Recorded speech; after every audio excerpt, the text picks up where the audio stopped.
You are now listening to The Osbornes by E.F. Benson.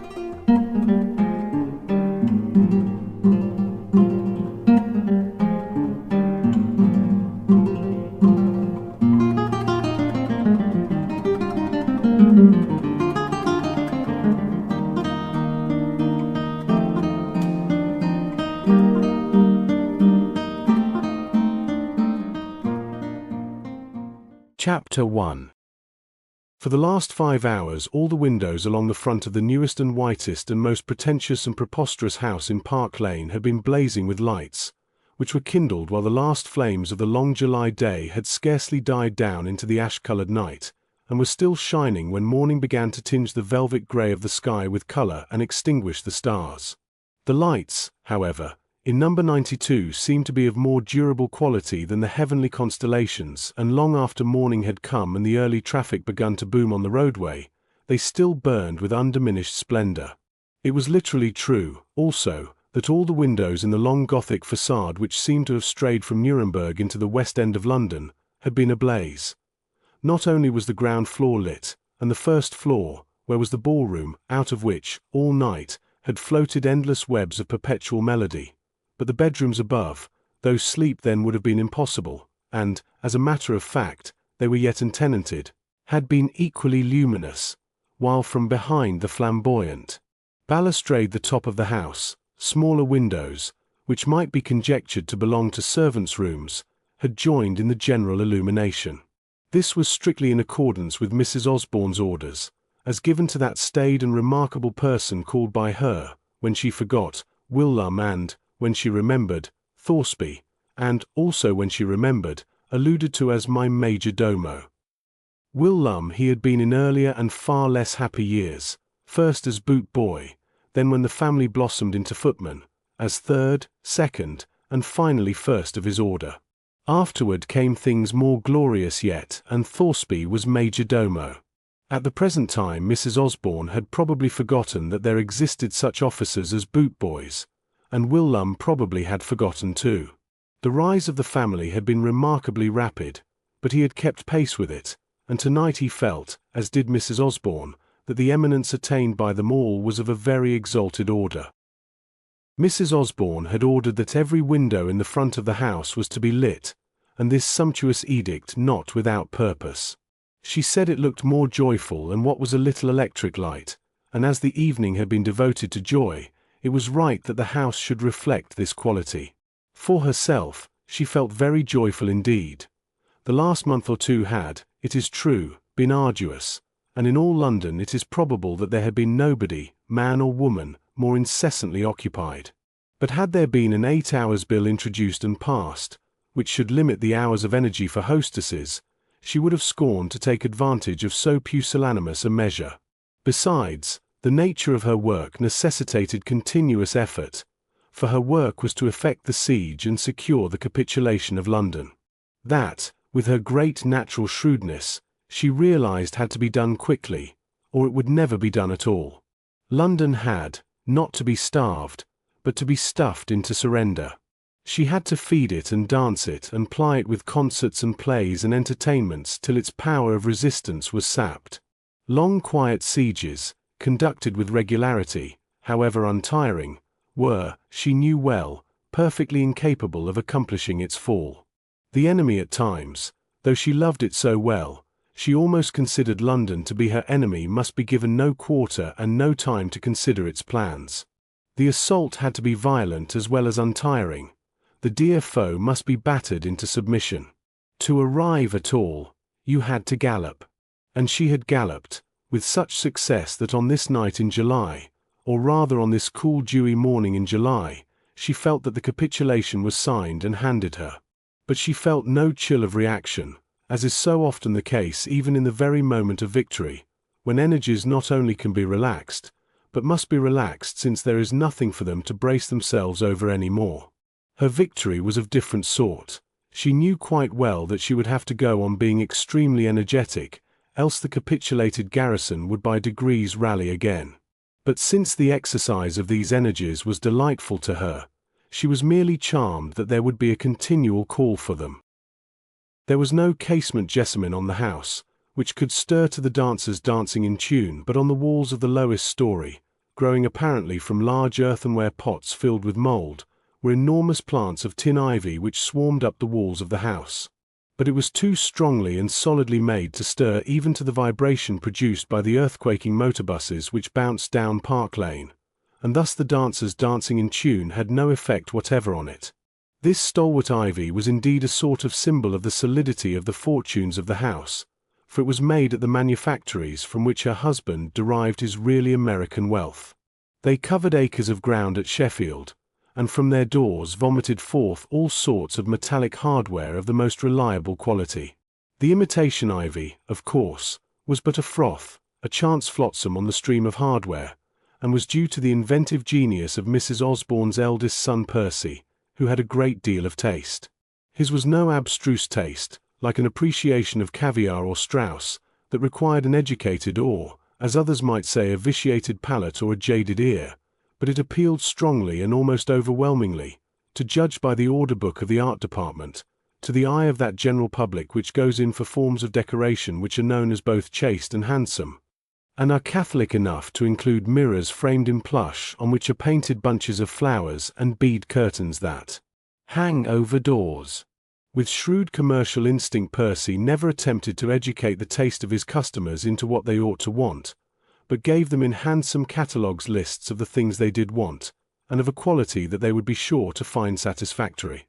Though this ivy, for instance, was from the excellence of its workmanship and the elaborate nature of its colouring rather expensive, it was practically indestructible till the melting point of the best tin was reached, and it resembled ivy so closely that you might perfectly well prick your fingers on it before you found out the art that so closely imitated nature. Indeed, before now some very pretty jesting had taken place in the windows of the house with regard to it, when Percy, who liked his joke, amid the scarcely suppressed merriment of the family, asked a stranger to pick a leaf of it and examine the beauties of nature as illustrated in the manner in which the stalk of the leaf was joined to the parent stem. Also, it had no inconvenient habits of growing over places on which you did not wish it to trespass. If you wanted more, you ordered more. It harbored neither slugs nor any abominable insects and afforded no resting place for birds, while it could be washed free from London dust by the simple application of the hand syringe. The ivy has been insisted on at some little length because it was typical of the fortunes and family of its inventor. It was solid, indestructible, and new, and in just the same way the Osbornes were very strong and well, held large quantities of gilt-edged stock, and had no family history whatever. In one point only were they unlike the ivy that clung to the limestone wall of the house in Park Lane, but that was an important one. The point of the ivy was to deceive. It was often successful in so doing, while the Osbornes never intended to deceive anybody. There was, with regard at any rate to Mrs. Osborne, her husband, and Percy, no possibility of being taken in. You could see at once what they were like. A glance would save you any subsequent disappointment or surprises. And no one, it may be added at once, ever pricked his fingers over them. They were as kind as they were new. But since many strains of blood have gone to the making of each member of the human race, one strain prospering and predominating in this specimen while in another, though of the same blood, it scarcely shows a trace of existence. The divergence of type even in one generation is often very marked indeed. Thus, though Mr. Osborne felt that he both understood and admired his eldest son, his admiration for the younger was agreeably tempered with mystification. "Old Claude's a rum fellow," he often said, and Mrs. Osborne agreed with him. But, as will be seen, there was still much in common between Claude and them.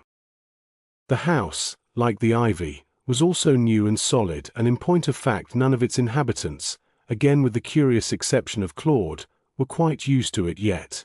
This they concealed as far as they were able, but the concealment really went little further than the fact that they did not openly allude to it. They all agreed that the house was very handsome, and Mr. Osborne had a secret gratification not unmingled with occasional thrills of misgiving as to whether he had wasted his money in the knowledge of the frightful costliness of it. Outside, as has been said, it was of Gothic design, but if a guest thought that he was to pass his evening or listen to music in a Gothic interior, he would have been rudely undeceived. It had been unkindly said that you went through a Gothic door to find vandals within, and if vandalism includes the appropriation of beautiful things, the vandalism exhibited here was very complete. But the destructive side of vandalism had no counterpart. Mr. Osborne was very careful of his beautiful things and very proud of them. He admired them in proportion to their expensiveness, and having an excellent head for figures could remember how much all the more important pictures, articles of furniture, and tapestries had stood him in. And he ran no risk of forgetting these items, for he kept them green in his memory by often speaking of them to his guests. "Yes," he would say, "there's £3,000 worth of seating accommodation in this very drawing-room, and they tell me 'twas lucky to have got the suite at that figure. All Louis per, my boy. Did they tell us it was Louis XV? Or 16? 16th. Yes, Louis XVI. Divide it up and you'll find that it averages £200 a chair. Seems funny to sit on £200, hey? Mrs. Osborne, she said a bright thing about that. Sit firm then, she said, and you'll keep it safe." The furnishing and appointments of the house had in fact been entrusted to a notable firm, which, though it had certainly charged Mr. Osborne a great deal of money for what it supplied, had given him very good for his cheque, and both he and his wife, after they had got over the unusual feeling of sitting on £200, and if you chose putting your feet up on another 200, were quite content that both the furniture of this Louis XVI room, for instance, and the cheque for it, should be what they called a little stiff. It was the same in the Italian room that opened out of it, and matters were no better in the dining room, which was furnished with Chippendale. Here indeed a very dreadful accident had happened on the first evening that they had got into the house, now 2 months ago, for Mr. Osborne, alone with Percy his wife for that night, had drawn his chair up to the fire the night being chilly to drink his second and third glasses of port, and had rested his feet on the pierced steel fender that guarded the hearth. This led to his tilting his Chippendale chair back onto its hind legs, which, designed to bear only half the weight of its occupant, had crashed into splinters and deposited Mr. Osborne on the floor and his second glass of port on his shirt front. But he had taken the incident with great good humour. "Live and learn," he had said. "Live and learn. Got to sit up and behave now, Maria. My boy, don't you finish all the port while your dad changes his shirt. Drink fair, for fair plays a duel, and fill your mother's glass." Mr. Osborne would never have attained to the eminence he occupied as a manufacturer of hardware, had he not been a man of intelligence, and instead of upbraiding the furnishing firm for charging so high a price for legs of carved dry rot, which a momentary irritation carefully kept to himself might have led him to do, drew the lesson that it was unwise to tilt chairs unless they were clearly tiltable. But this accident had caused him to insist on his own room, which he called his snuggery, being furnished as he chose and not as anybody else chose, and here he rejoiced in chairs of the pattern known as Chesterfield, a solid mahogany table, on which stood a telephone, and a broad fir mantel-shelf where he could put a box of cigars without fear of its overbalancing. On this point also, his wife had adopted a similar attitude, and her own sitting-room opening out of the white-furnished bedroom where she was afraid to touch anything for fear of soiling it, was thoroughly to her taste. As in her husband's snuggery, she had matters arranged for her own comfort and not for other people's admiration. Percy had done the room for her, and sometimes when she came up here to look at her letters before going to bed, and drink the glass of hot water which was so excellent a digestive after the dinner that was still a little curious to her, she wondered whether Percy did not understand house furnishing better than the great French firm, the name of which she was always rather shy of pronouncing. She had asked him to choose all the furniture himself, remarking only that she was a little rheumatic, and found it difficult to get out of very low chairs. And he had succeeded to admiration. Not only had he consulted her comfort, but he had divined and satisfied her taste. The paper of the walls was a pattern of ferns with iridescent lilies of the valley neatly disposed among them, so that it was almost a shame to hang pictures thereon. Indeed, it would have been quite a shame had not those pictures been so well selected. For Mrs. Osborne cared far more about the subject of a picture than the manner in which it was presented, and all the subjects were admirably chosen.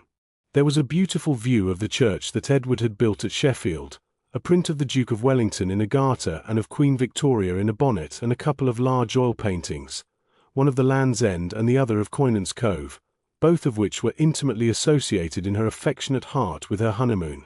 Edward and she had spent a month in Cornwall, staying at little inns and walking as much as possible to save expense, and though all that was 30 years ago, she never entered this room now without remembering how they had sat just on that very bluff above the Emerald Sea, and read the Idylls of the King together, and he had promised her, when they were rich enough, to give her an emerald necklace to remind her of the color of the sea.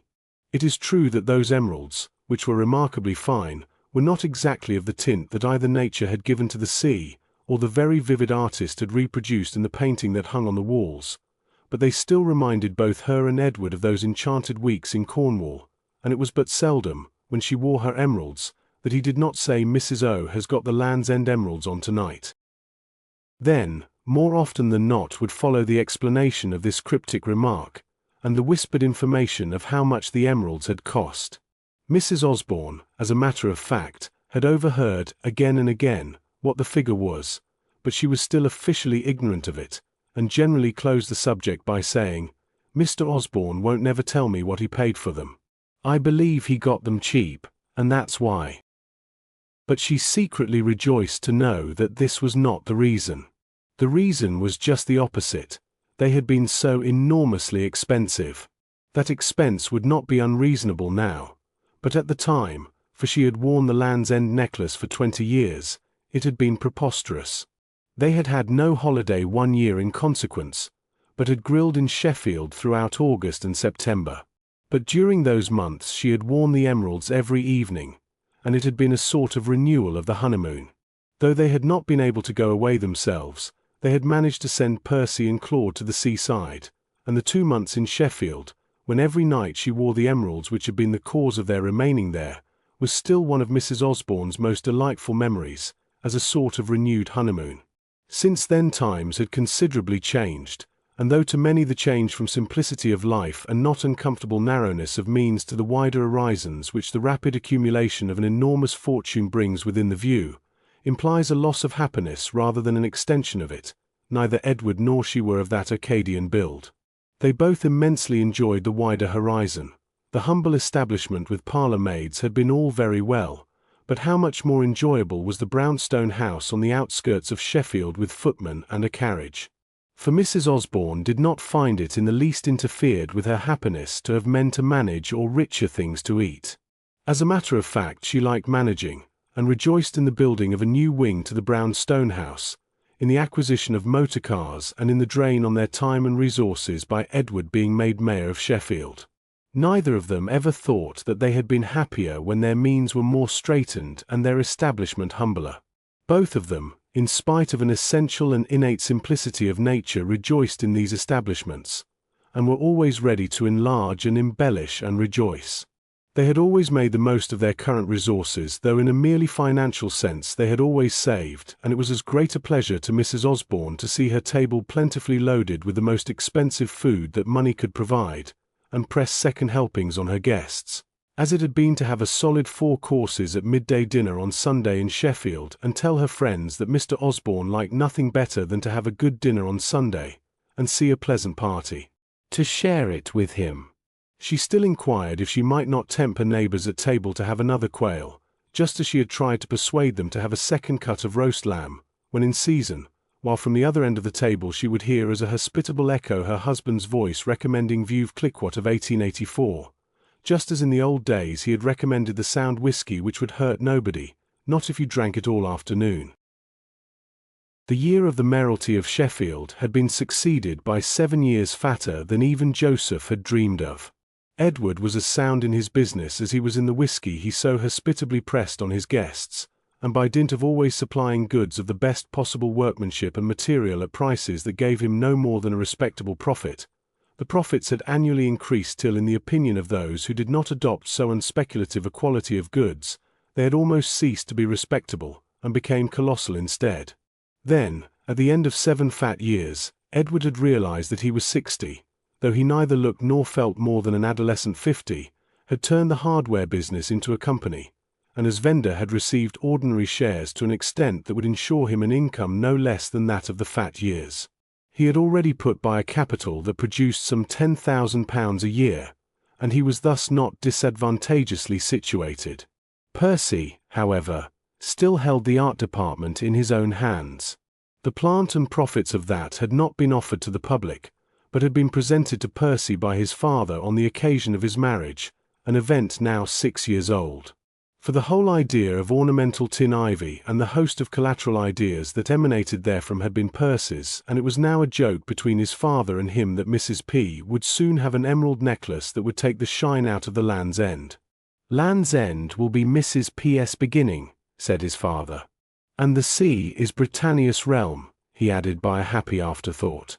I'll call her Mrs. C. instead of Mrs. P. Hay, per. Badinage had ensued. She was called Mrs. C. instantly, and there were numerous conjectures as to who C. was. Mr. Osborne said that it was curious that C. was the first letter of correspondent, but that joke, though Edward was usually very successful in such facetiae, was not very well received. The momentary Mrs. C. ate her grapes with a studied air, and Mrs. Osborne from the other end of the table, this was still in Sheffield, said, "You don't think, Eddie, you let your tongue run away with you." On reflection, Eddie agreed with her, and there was no more heard about Mrs. C. But he always thought that his badinage had been taken a little too seriously. "A joke's a joke," he said to himself as he shaved his chin next morning, leaving side whiskers. "But if they don't like one joke, we'll try another. Lots of jokes still left." So without sense of injury or of being misunderstood, he tried plenty of others, which were as successful as humour should have any expectation of being. Humour comes from a well that is rarely found, but when found proves always to be inexhaustible. The numerical value, therefore, of Edward's jokes had not been diminished, and Percy inherited his father's sense of fun. Still in Sheffield, Mr. Osborne had, after the formation of the company, seen an extraordinary increase in business, with the result that his income, already scarcely respectable, mounted and mounted. Years ago he had built a chapel of corrugated iron outside and pitch pine inside in the middle of that district of the town which had become his and was entreated with the houses of his workmen, and now he turned the corrugated building into a reading room, as soon as ever the tall Gothic church with which he had superseded it was ready for use. A princess had come to the opening of it, and had declared the discarded church to be a reading room, and there was really nothing more to do in Sheffield, except to say that he did not wish to become a knight. Mr. Osborne had no opinion of knights. Knighthood in his mind was the bottom shelf of a structure, where, if he took a place, it might easily become a permanent one. But he had no idea of accepting a bottom place on the shelves. With his natural shrewdness, he said that he had done nothing to deserve it. But he winked in a manner that anticipated familiarity toward shelves that were higher. He had not done with the question of shelves yet, though he had nothing to say to the lowest one. It must not be supposed that because he had retired from active connection with the hardware business, his mind slackened. The exact contrary was the case. There was no longer any need for him to exercise that shrewd member on hardware, and it only followed that the thought he had previously given to hardware was directed into other channels. He thought things over very carefully, as was his habit, before taking any step, summed up his work in Sheffield, settled that a knighthood was not adequate to reward him for what he had already done, but concluded that he had nothing more to do in Sheffield, just for the moment. And having come to that conclusion, he had a long talk with Mrs. O in her boudoir, where she always went after breakfast to see cook and write her letters. But that morning cook waited downstairs in her clean apron long after Mrs. Osborne had gone to her boudoir, expecting every moment to hear her bell, and no bell sounded. 4 more weighty matters were being debated than the question of dinner, and at first when Mr. Osborne broached the subject his wife felt struck of a heap. "Well, Mrs. O, it's for you to settle," he said, "and if you're satisfied to remain in Sheffield, why in Sheffield we remain, old lady, and that's the last word you shall hear from me on the subject. But there's a deal to be considered, and I'll just put the points before you again. There's yourself to lead off with. You like seeing your friends at dinner and giving them of the best, and so do I. Well, for all I can learn, there's a deal more of that going on in London, where you can have your 20 people to dinner every night if you have a mind, and 100 to dance to your fiddles afterward. And I'm much mistaken, Should we agree to leave Sheffield and set up in town, if Mrs. O.'s parties don't make some handsome paragraphs in the Morning Post before long?" "Law, to think of that," said Mrs. Osborne reflectively. She did not generally employ that interjection, which she thought rather common, and even now, though she was so absorbed, she corrected herself and said, "There, to think of that." "But mind you, my dear," continued Mr. Osborne, "if we go to town, and have a big house in the country, as per the scheme I've been putting before you, we don't do it to take our ease, and just sit in a barouche and drive round the park to fill up the time to luncheon.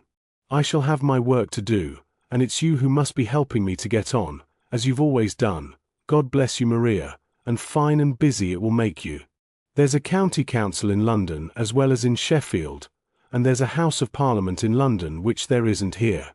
No, my dear, if we go to London it won't be for a life of ease, for I expect work suits us both better, and there's plenty of work left in us both yet. Give us 10 years more work, and then if you like we'll get into our bath chairs, and comb out the fleece of the poodle, and think what a busy couple we are." Mr. Osborne got up and shuffled to the window in his carpet slippers. They had been worked and presented to him by his wife on his last birthday, and this had been a great surprise, as she had told him throughout that they were destined for Percy. At this moment they suggested something to him. "Look at me already, my dear," he said. "What should I have thought 10 years ago if I had seen myself here in your boudoir at 11 of the morning in carpet slippers instead of being at work in my shirt sleeves this last 3 hours? Eddie, I should have said to myself, you're getting a fat, lazy old man with years of work in you yet. And, by gad, Mrs. O, I should have been right. Give me a good dinner, but let me get an appetite for it, though, thank God, my appetite's good enough yet. But let me feel I earn it." Mrs. Osborne got up from her Davenport and came and stood by her husband in the window. In front of her stretched the broad immaculate gravel walk bordered by a long ribboned bed of lobelias, calceolarias, and geraniums. Beyond that was the weedless tennis lawn, with its brand new net, where one of the very numerous gardeners was even now marking out the court with the machine that Mr. Osborne had invented and patented the year before he retired from entire control of his business, and which sold in ever-increasing quantities. Below, the ground fell rapidly away, and not half a mile off the long straggling rows of workmen's houses between which ran cobbled roads and frequent electric trams, stretched unbroken into the town.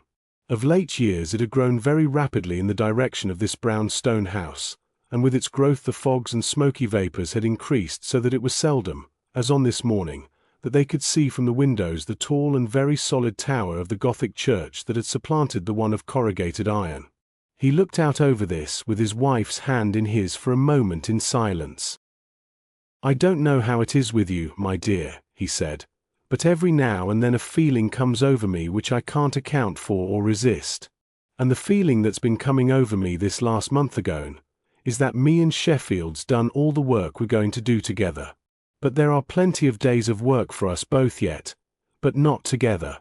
Look at that there quarter, my dear, right from where the new lane houses begin to where's the big chimney of the works behind the church.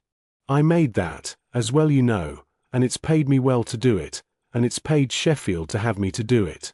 Not an ounce of bad material, to my knowledge, has gone into the factory gates, and not an ounce of bad workmanship has come out of them.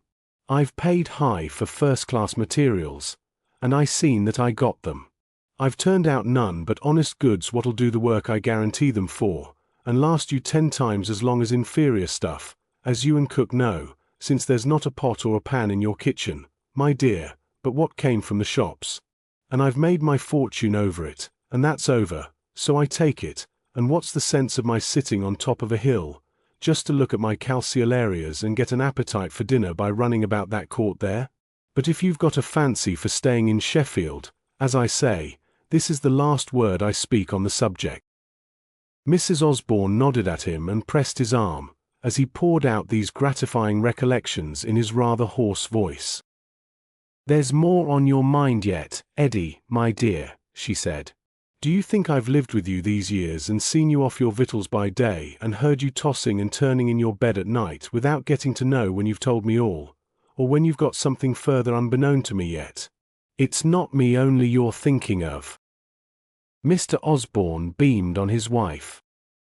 "Well, if you aren't right every time," he said. "You've guessed it all, I reckon. Yes, it's Claude. I doubt whether I didn't make a mistake about Claude at the beginning, and whether we shouldn't have done better to put him into the business like Percy, and let Alfred leave him his money or not just as he liked. But there, if we made a mistake, it's our business to make the best we can of it now. But whenever I see the boy, I think we did the right thing by him, and we've got to go on doing the right thing. And if a young fellow has been to Eton and Cambridge, and is going to be as rich a man and richer nor his father was, without having to do a stroke of work for it, I ask you, Mrs. O, what's he to do with himself in Sheffield? Of course, he could go to London and work at the law or go into the army or adopt any other of the ways of wasting time and doing nothing, without having it cast up at you. But think of the chance he gets, if you and I settle in London and have a country house as well, so that he can ask his friends down for a bit of shooting or whatever's on, and bring them home to dine, and stop for his mother's dance or concert, or whatever you have named for such a day." He paused a moment. "He'll be home for good now in a month's time, and I should like to be able to say to him, 'Claude, my boy, there's no need for you to think how you'll occupy yourself in Sheffield for your vacation, for we'll soon be moving on. Mother and I, that's what I shall say, you understand, have come to an agreement, and there'll be a house for you in Grosvenor Square, perhaps, or in Park Lane to bring your friends to, and a shooting box somewhere else, so that whether it's Lord this or the Honourable that, you can bring them down and find a welcome, and a bird or two to shoot at, and the pick of the London girls for you to dance with." "Edward, you talk as if the thing was done," said his wife. "Well, so it is, if you and I make up our minds to it. And you guessed right. It's a particular feeling I've always had about Claude. Eton and Cambridge may have made a change in him, or it may be that he was something different all along. But to see him come into a room, into that smoking room for instance at the club, why, it's as if the whole place belonged to him. It is, if only he cared to claim it. And the very waiters know the difference, and I warrant you there's always an evening paper ready for him, whoever has to go without. But in London he'll find friends, yes, and a girl to marry him, I wager you, whose folk came over with the Conqueror. Maria, I should like to speak of my son-in-law the Earl, or the Countess my boy's mother-in-law. There's a deal in a name if you can get hold of the right one." Mrs. Osborne gave a great sigh, and looked at her rings, and as she sighed the row of pearls that hung over her ample bosom rose and fell. There was a great deal in what Edward had said, and that which concerned Claude appealed to her most. She had felt it all again and again, and again and again she had wished, content though she was with the very comfortable circumstances of her life, that they had some other house in which to welcome him home for his vacation. She felt he was her own son at heart, but his manners were such. It was Claude all over to behave as if the whole room belonged to him, should he choose to claim it. She was devoted to Percy, but Percy, she well knew, felt as she did when he was going out to dinner, and thought about what he should say, and looked to see if his hair was tidy, and hoped he hadn't left his handkerchief behind. But Claude seemed to know that everything was all right with him, or if it wasn't he didn't care. Once on a solemn occasion, when a royal visitor was in Sheffield, the whole family had been bidden to lunch with the mayor, and Claude had discovered in the middle of lunch that he hadn't got a pocket handkerchief, and the day was enough to make anybody persp. And then in thought Mrs. Osborne checked again, and said to herself, action of the skin. But Claude, though hot, had been as cool as a cucumber. He just stopped a waiter who was going by and said, "Please send out to the nearest shop and get me a handkerchief." Mrs. Osborne would never have dared to do that, and if she had, she felt that the handkerchief wouldn't have come. But in 5 minutes Claude had his, and never paid for it neither, thought Mr. Osborne to himself in a mixed outburst of pride and misgiving. Claude wanted a handkerchief, and it came. He didn't bother about it. But the whole suggestion of giving up Sheffield, where she was so friendly and pleasant with so many local magnates and their wives, and launching into the dim unplumbed sea of London was bewildering though exciting. She had no doubts about Edward. Wherever Edward was he would do his part. she was only doubtful about her own. And these doubts were not of durable quality, while the reflections about Claude were durable in texture. Once a friend of Claude's at Cambridge had come to stay at the brown stone house, and it had all been very awkward. He was an honourable, too, and his father was a lord, and though he was very quiet and polite, Mrs. Osborne had seen that something was wrong from the first. The most carefully planned dinners had been offered him, and Edward had brought out the Chateau Uquem, which was rarely touched, and this young man had eaten and drunk as if it was nothing particular. Mrs. Osborne had tried to console herself with the thought that he didn't think much of his victuals, whatever they were, but it was not that he refused dishes. He just ate them all, and said no more about it. And he had been regaled with 2 dinner parties during the 3 days he was with them, to which all sorts of aldermen and their wives and daughters had been bidden. She had not forgotten his rank either, for though there were 2 knights and their wives present at one of these dinners, and at the other 2 knights and a baronet, he had taken her in on both occasions. Nor was their conversation wholly satisfactory, for though Mrs. Osborne had the Morning Post brought up to her room with her early tea, while the young man was there, in order that she might be up to date with the movements and doings of the nobility, she had extraordinarily bad luck, since the bankruptcy case that was going on was concerned with the affairs of his sister and her husband, and the memorial service at St. James's proved to be coincident with the obsequies of his great-uncle. Mrs. Osborne felt that these things would not happen when they were in the midst of everything in town. So the momentous decision had been made and 2 strenuous years had followed, during which time Mr. Osborne had settled to adopt, as became a man of property in these socialistic days, the Conservative cause in politics, and after one defeat to get himself returned for one of the divisions of Surrey. During that time, too, number 92 Park Lane had been pulled down and by amalgamation with number 93, been built up again in a style that enabled Mrs. O to have her friends to dine, with a bit of a dance afterward or Caruso to sing, without it being necessary for late-comers to huddle together on the stairs where they could not hear a note, or stand in the doorway of the ballroom without being able to get in, or to dance if they did. And though, as has been stated, the years had been strenuous and the struggle continuous, neither Mrs. Osborne nor her husband ever felt that it was a losing game that they were playing. Apart from this one defeat in the Conservative interest, and one dismal attempt at a dance in the house that they had taken before number 92 was ready, to which 8 men came, all told and counting Percy, they had swiftly and steadily mounted. For true to the principles on which her husband had amassed so large a fortune, all that Mrs. Osborne offered was of the very best, or at any rate of the sort which momentarily most attracted. The singer who was most in vogue sang at her concerts, or the heels that were most admired danced there, and beyond doubt the extreme pleasure that the excellent woman took in her own hospitality contributed largely to its success. She was no careworn, anxious-eyed hostess, but bubbled with good humour, was genuinely glad to see the world fill her rooms, and always welcomed the suggestion that any guest should bring a friend, whose name was instantly entered by her admirable secretary on her visiting list. And thus she rose and prospered, till on the date at which this story opens, she had crowned the work of her season by giving this immense fancy dress ball, which, to give it its due, had whipped up again to full activity the rather moribund energies of the season.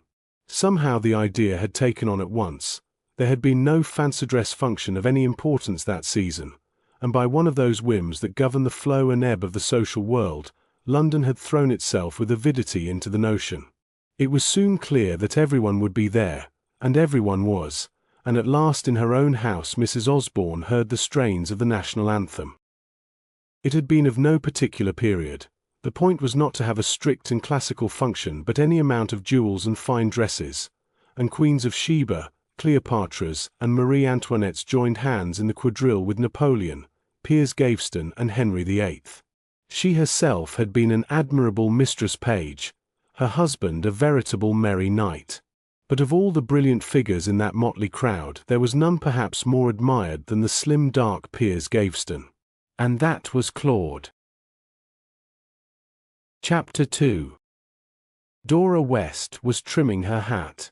It was a straw hat that had cost £1 or 2 when it came into her deft hands, and the trimming would only prove to have cost £1 or 2 when it became attached to the hat, and leaving the deft hands was put onto her extremely pretty head. But by that time the hat would certainly have become a very pretty hat. This she was explaining with great volubility to her friend. "You are rich, darling May," she said, "and in consequence your attitude toward hats is a little opulent and vulgar. I can put the feathers and the flags and the birds' eggs in exactly the same place as Biondinetti, or whoever it is who sells you hats." "No, not exactly," said Mary, with the quietness that real conviction brings. She was quite certain about that point, and so did not care to shout over it. It is only when people are not certain about what they say that they drown their want of conviction in arguments. Conviction always swims. Dora had several pins in her mouth, and so did not reply at once.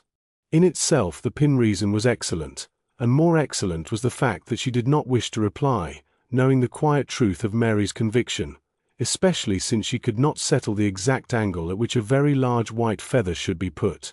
It pierced the hat, once inward once outward. That was Biondinetti all over, but where in heaven's name ought it to start from? So she only made a little impatient noise with her lips, and even that was difficult, since there was a danger of causing a pin to be sucked into her mouth.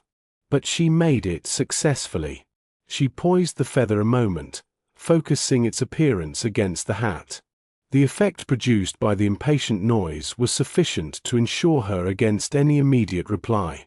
Then suddenly the inspiration came, and with a pair of tiny scissors she cut a strand or two in the straw and stuck the quill feather through the holes. "There," she said, "and you pay Biondinetti 2 guineas for doing that. I can't, and I wouldn't if I could. Ostel wrote to me last week and said the swans were molting, and I telegraphed that cost 6pence and a little thought, instead of 2 guineas to tell him to send me big wing feathers. He's a dreadful ass, we all know that, but he had the sense to see I wanted feathers, and to catch a swan and pluck." "What a disgusting butcher," said May.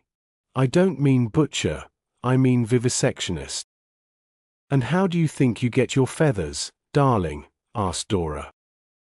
"I don't know. I never ask. The hat comes from the shop." "Then don't ask now, because I will tell you. Your horrid shop has birds killed, and then plucks them. It does, you can't deny it. Whereas with me the swan was just molting, and Ostel assisted nature, which we all do. He caught its head in a landing net and it tried to peck, he says." Dora West stopped suddenly in the middle of these surprising remarks, and held out the hat at arm's length in order to observe the effect of the feather.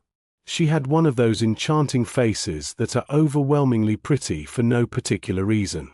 You could, if you chose, argue her prettiness away, by maintaining with justification that no single feature on it had warrantable claims. They were all passable, it is true, but it was not clear how it came about that the sum of them was so delicious. Her eyes were grey, and had nothing striking to recommend them. Her nose turned up at the tip far too markedly to be able to claim beauty, and the mouth was quite certainly too large. Yet even allowing for the charm of her extreme youth and the vigor and vividness of her vitality, there was no accounting for the supreme prettiness that was there.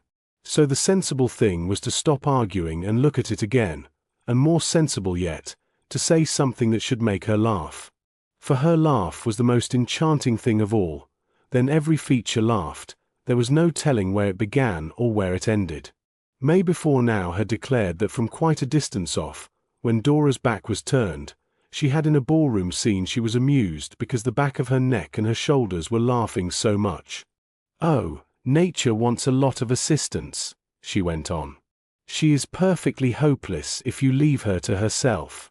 Look at the flowers even, which are quite the nicest thing she does. Roses, for instance, all she could think of in the way of roses was the ordinary wild dog rose. I don't say it is bad, but how paltry, if you have had simply millions of years to invent roses in. Then man comes along, who is the only really unnatural being, and in quite a few years invents all the heavenly roses which we see now.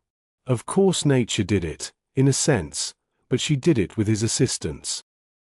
"But why do you call man unnatural?" asked May. "Why? Because he saw at once how stupid nature was, and had to invent all the things that make life tolerable. He lit fires, and built houses, and made laws, and motor cars, and shops, and boats and button hooks. Motor cars, too. All that nature could think of in the way of locomotion was horses. The feathers were inserted in absolutely the right place, and Dora breathed a heavy sigh of satisfaction, laid the hat down on the end of the sofa, hovered over the tea table for a moment, and selected an enormous bun. And nature gives us brains, she continued, with her mouth full, and the moment we begin to use them, as I have been doing over that hat, which is Biondinetti, she decrees that we shall be so hungry that we have to stop and eat instead. The same with talking. She gives us a tongue to talk with, and after quite a few minutes, talking makes us hungry too, and we have to use our tongue to help us to swallow. Did you know you swallowed with your tongue, darling? I never did till yesterday. I thought I swallowed with my throat, but apparently the tongue helps. That's why we can't talk with our mouths full as I am doing. May Thurston looked at the hat on the end of the sofa for a while, and then transferred her gaze to her friend. I don't think I agree with you, she said. At least I allow that many people don't know what being natural means, but I think all the nicest people are natural. You, for instance, and me and Mrs. Osborne last night at her dance. Never before have I seen a hostess really enjoying herself at her own ball. She stood at the top of the stairs and beamed. She danced and beamed. And never before have you seen a person like Mrs. Osborne dance, remarked Dora. Well, not often. Anyhow, she enjoyed herself tremendously and was perfectly natural. Dora shook her head. It won't do, darling, she said. I allow that Mrs. Osborne beamed all the time and enjoyed herself enormously. But why? Because everybody was there. Was she ever so much pleased at Sheffield, do you suppose, or wherever it was they came from? I am sure she was not. But last night she was pleased because every duchess and marchioness who counts at all was there, as well as heaps that don't count at all. She's a snob, probably the finest ever seen, and by what process of reasoning you arrive at the fact that a snob is natural is beyond me. I agree that heaps of nice people are snobs, but snobbishness is in itself the most artificial quality of an artificial age. Snobs are the crowning and passionate protest against nature. Oh well, said May in deprecation of this rather lengthy harangue, I didn't mean to rouse you, Dora. I dare say not, and in that case you have done so without meaning. But really, when you say that Mrs. Osborne is natural, I am bound to protest. You might as well say that your mother is. Oh no, I mightn't, said May quite calmly. It would be simply silly to call mother natural. She only does things because they are the thing. She spends her whole life in doing the thing. And yet I don't know, oh, Dora, what very odd people women are when they grow up. Shall you and I be as odd, do you think? I love mother, and so do you, and we both of us love yours, don't we? But they are very, very odd people. Dora gave a little shriek of laughter. Oh, don't, she said. I want to talk about snobs a little more. Well, I'm sure you've often told me that mother was one, remarked May. Yes, the darling. She is, isn't she? She is the most delicious sort of snob. A month ago she wouldn't know the Osbornes, and merely said, I have no doubt they are very honest people, with her nose at the same angle toward earth as is the Matterhorn, while a week ago she was clamoring for an invitation to the dance last night.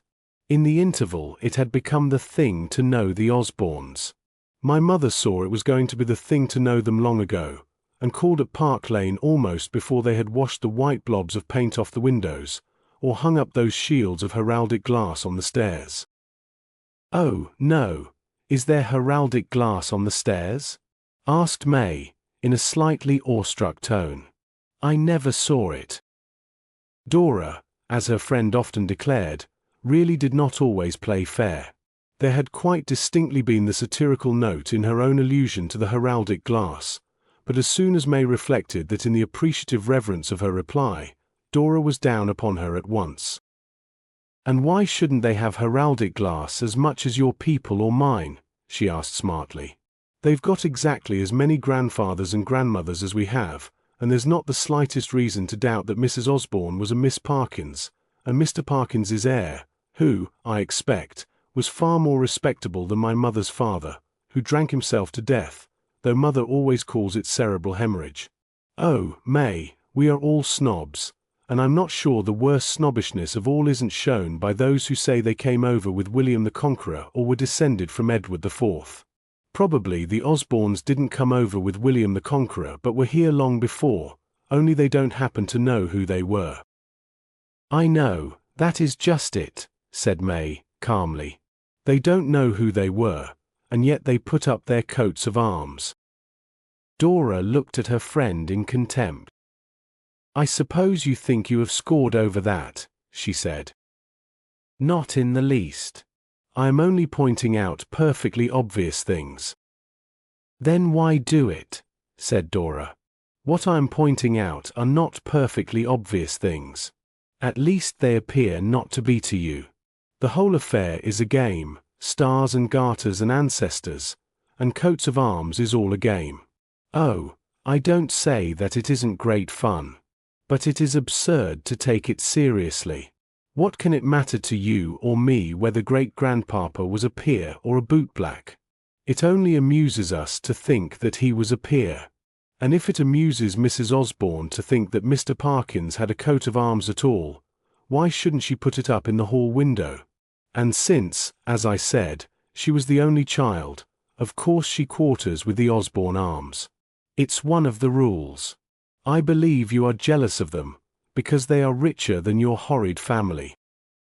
Nothing ever roused May except a practical assault upon her personal comfort, and Dora seldom attempted to rouse her. It was invariably hopeless, and the present attempt only added another to the list of her failures. "I think that is partly true," said May. "I don't see why common people should have the best of everything. They only have to invent a button or a razor, and all that life offers is theirs. I think it's deplorable, but it doesn't make me angry any more than a wet day makes me angry, unless I am absolutely caught in the rain with a new hat. As to coats of arms and things, I think it is rather pleasant to know that one's grandfather was a gentleman." Dora waved her arms wildly. "But he probably wasn't," she screamed.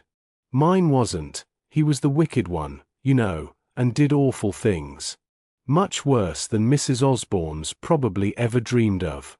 Mrs. Osborne's great-grandfather would certainly have cut mine, if he had had the chance." "He wouldn't have had the chance," remarked May. "And also Mrs. Osborne herself would cut nobody, who would lend lustre to her house. Oh, Dora, let's stop. It isn't any good. You are a Democrat, and a radical and a socialist, and really it doesn't matter. Besides, I haven't seen you for, nearly 24 hours. What has happened?" Dora got up. "I don't think I can stop," she said, "because I want to know what you really think about certain things. 2 heads are better than 1, you know, even when mine is one of them. Oh, by the way, Austell has let Grota to the Osbornes. They have taken it for 7 years from the end of July. It was Mother's doing, I think. May, you may call me a radical and a socialist and anything else you choose, but I can't quite see Mrs. Osborne there. She'll fill it with plush. I know she will. After all, I expect Mother is right. I suppose it is better to pay some of your debts, and have other people putting plush monkeys into your house than go on as Austell has been doing. I expect I should be just the same if he was my son instead of my brother. It doesn't seem to matter much what one's brother does, as long as he doesn't wear his hair long, or cheat at cards. But I dare say it's different if he's your son." Dora gave a great sigh, and was silent. In spite of that series of statements which had led May Thurston, quite reasonably, to call her a radical and a socialist, There was some feeling within her, rather more intimate, rather more herself, that made her dislike the idea of the Osbornes living in Grota, which had always been her home. The hostel finances, especially for the past 2 or 3 years, had been precarious, and though her mother had a jointure that would enable her and Dora to live quite comfortably in her house in Eaton Place, and at the little bungalow at Deal, it had been necessary before now to let the house in Eaton Place during the months of the season, and live at Deal, and to let the bungalow at Deal, it was of the more spacious sort, during August and September, and in camp, so to speak, in a corner of Grota. For Jim Austell, her brother, it could not be denied, was not a person who could possibly be described as dependable. His mother had made the most prolonged attempt to describe him as such, but without success, and she had at length seen the futility of clinging to Grota, a huge Jacobean mansion with an enormous park. In the latter, being of sandy soil, a public golf links had been started, which brought in £192 a year, while neighbouring farmers grazed their beasts on other portions. The total receipts, however, about paid for the flower beds and the trimming of the exquisite bank of rhododendrons that grew round the lake, and after a year or so of trial, the scheme had been pronounced financially unsound, and for the last 6 months the place had been in search of a tenant.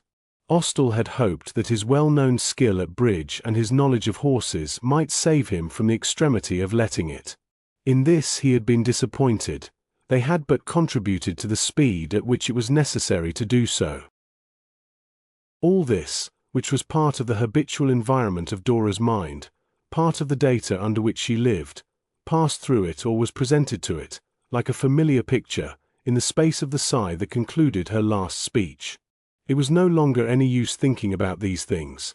Grota had been let to the Osbornes. The bungalow at Deal had also been let for August. Until September she and her mother were going to live in their boxes. After all, they had done that, as everybody else had, often before, and for much longer periods than 1 month, but it was the first time that they had been compelled to live in their boxes with no house, except Eaton Place in August, to flee unto. And, at this moment the change struck Dora. For week after week before now, she had stayed with friends, knowing, though not thinking of it, that all the time there was home behind it all.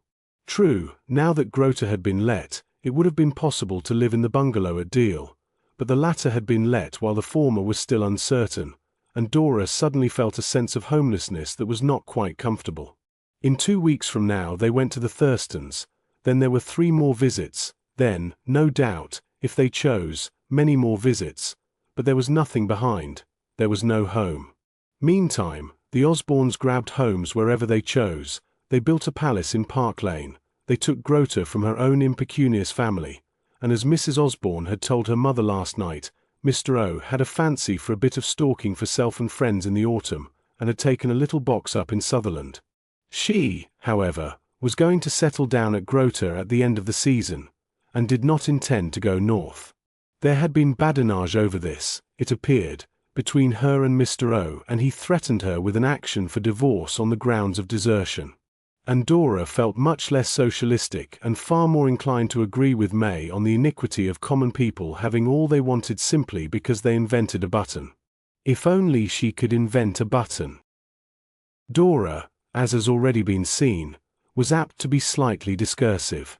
She had one of those effervescent minds to which every topic as it comes on the board instantly suggests another, and in half a dozen sentences she was apt to speak of half a dozen totally different things, each in turn being swiftly abandoned for some fresh and more absorbing topic which each opened up. She had begun a moment before with telling May that she wanted her advice, and before that was asked or offered, before indeed, the subject on which it was desired was so much as mentioned, she had darted away afresh, poising, dragonfly fashion, in the direction of Grota, and the letting of it to the Osbornes. The Osbornes indeed had been the connecting link, and now she went straight back via the Osbornes to the point from which she had started. "Yes, I want your advice, May," she repeated, "or I think I do. It's quite serious, at least it's beginning to be quite serious, and there are so many dreadfully funny things connected with it. Yes, Mr. Osborne has asked leave to call upon Mother this afternoon at 6, and it's 5:30 now. Oh, dear, oh, dear. I suppose he found out in a book that that sort of thing was done 100 years ago, and he wishes to be correct. The Osbornes are absolutely correct if you think of it. Everyone went in to supper in the right order last night, which never happens at any other house I have ever been to, and where does he get those extraordinary good looks from? Oh, I don't mean Mr. Osborne. How can you be so silly but him? Yes, I'm telling it all very clearly, aren't I? So I hope you understand. Perhaps Mrs. Osborne was a beauty once, you can't tell. That May perfectly understood this extraordinary farrago of observations said less for her powers of perspicacity than might have been supposed, for Dora was not alluding to any new thing, but to a subject that had often before been mentioned between them. And Dora went on, still discursively but intelligibly. "It's coming to the crisis, you see," she said.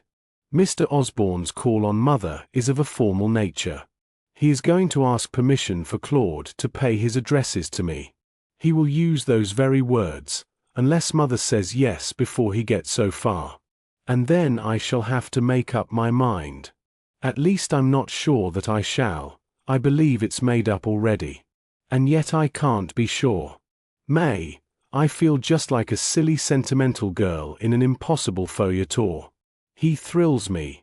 Isn't it awful? But he does. Thrills. I don't believe any boy was ever so good-looking.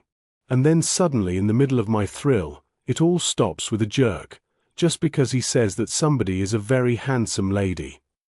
Why shouldn't he say handsome lady? He said he thought Mother was such a handsome lady, and I nearly groaned out loud. And then I looked at him again or something, and I didn't care what he said. And he's nice too. I know he's nice, and he's got excellent manners, and always gets up when a lady, handsome or not, comes into the room, instead of lounging in his chair as Austell does and all other young men nowadays except a few like Claude who aren't exactly our sort. And he's kind and he's good. Am I in love with him? For heaven's sake, tell me." Dora paused a moment and then took a cigarette from a box that stood on the mantelpiece, and lit it.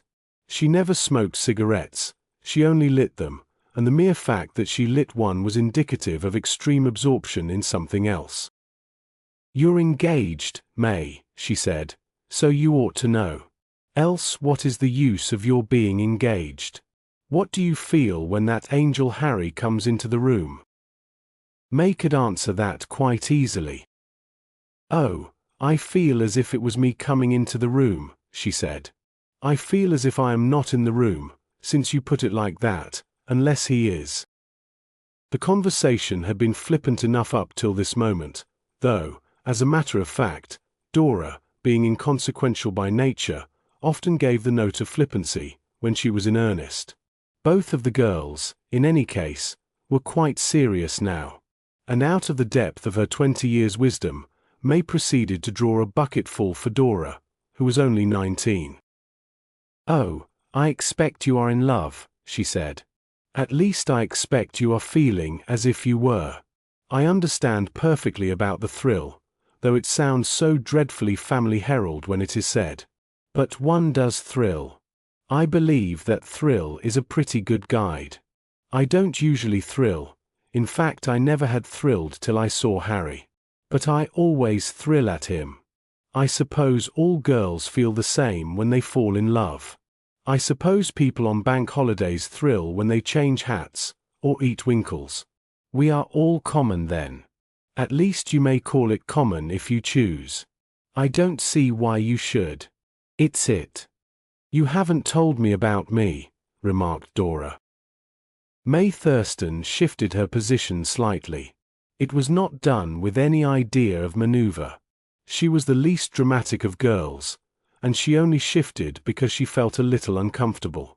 It was new to her also to take the lead. Dora usually strode ahead. "I can't advise you about things of that sort," she said. "I'm old-fashioned, you see." "Oh, are you, darling?" murmured Dora. "Nobody would have guessed it. But I am over things like that, old-fashioned and romantic. I think love in a cottage would be quite ideal.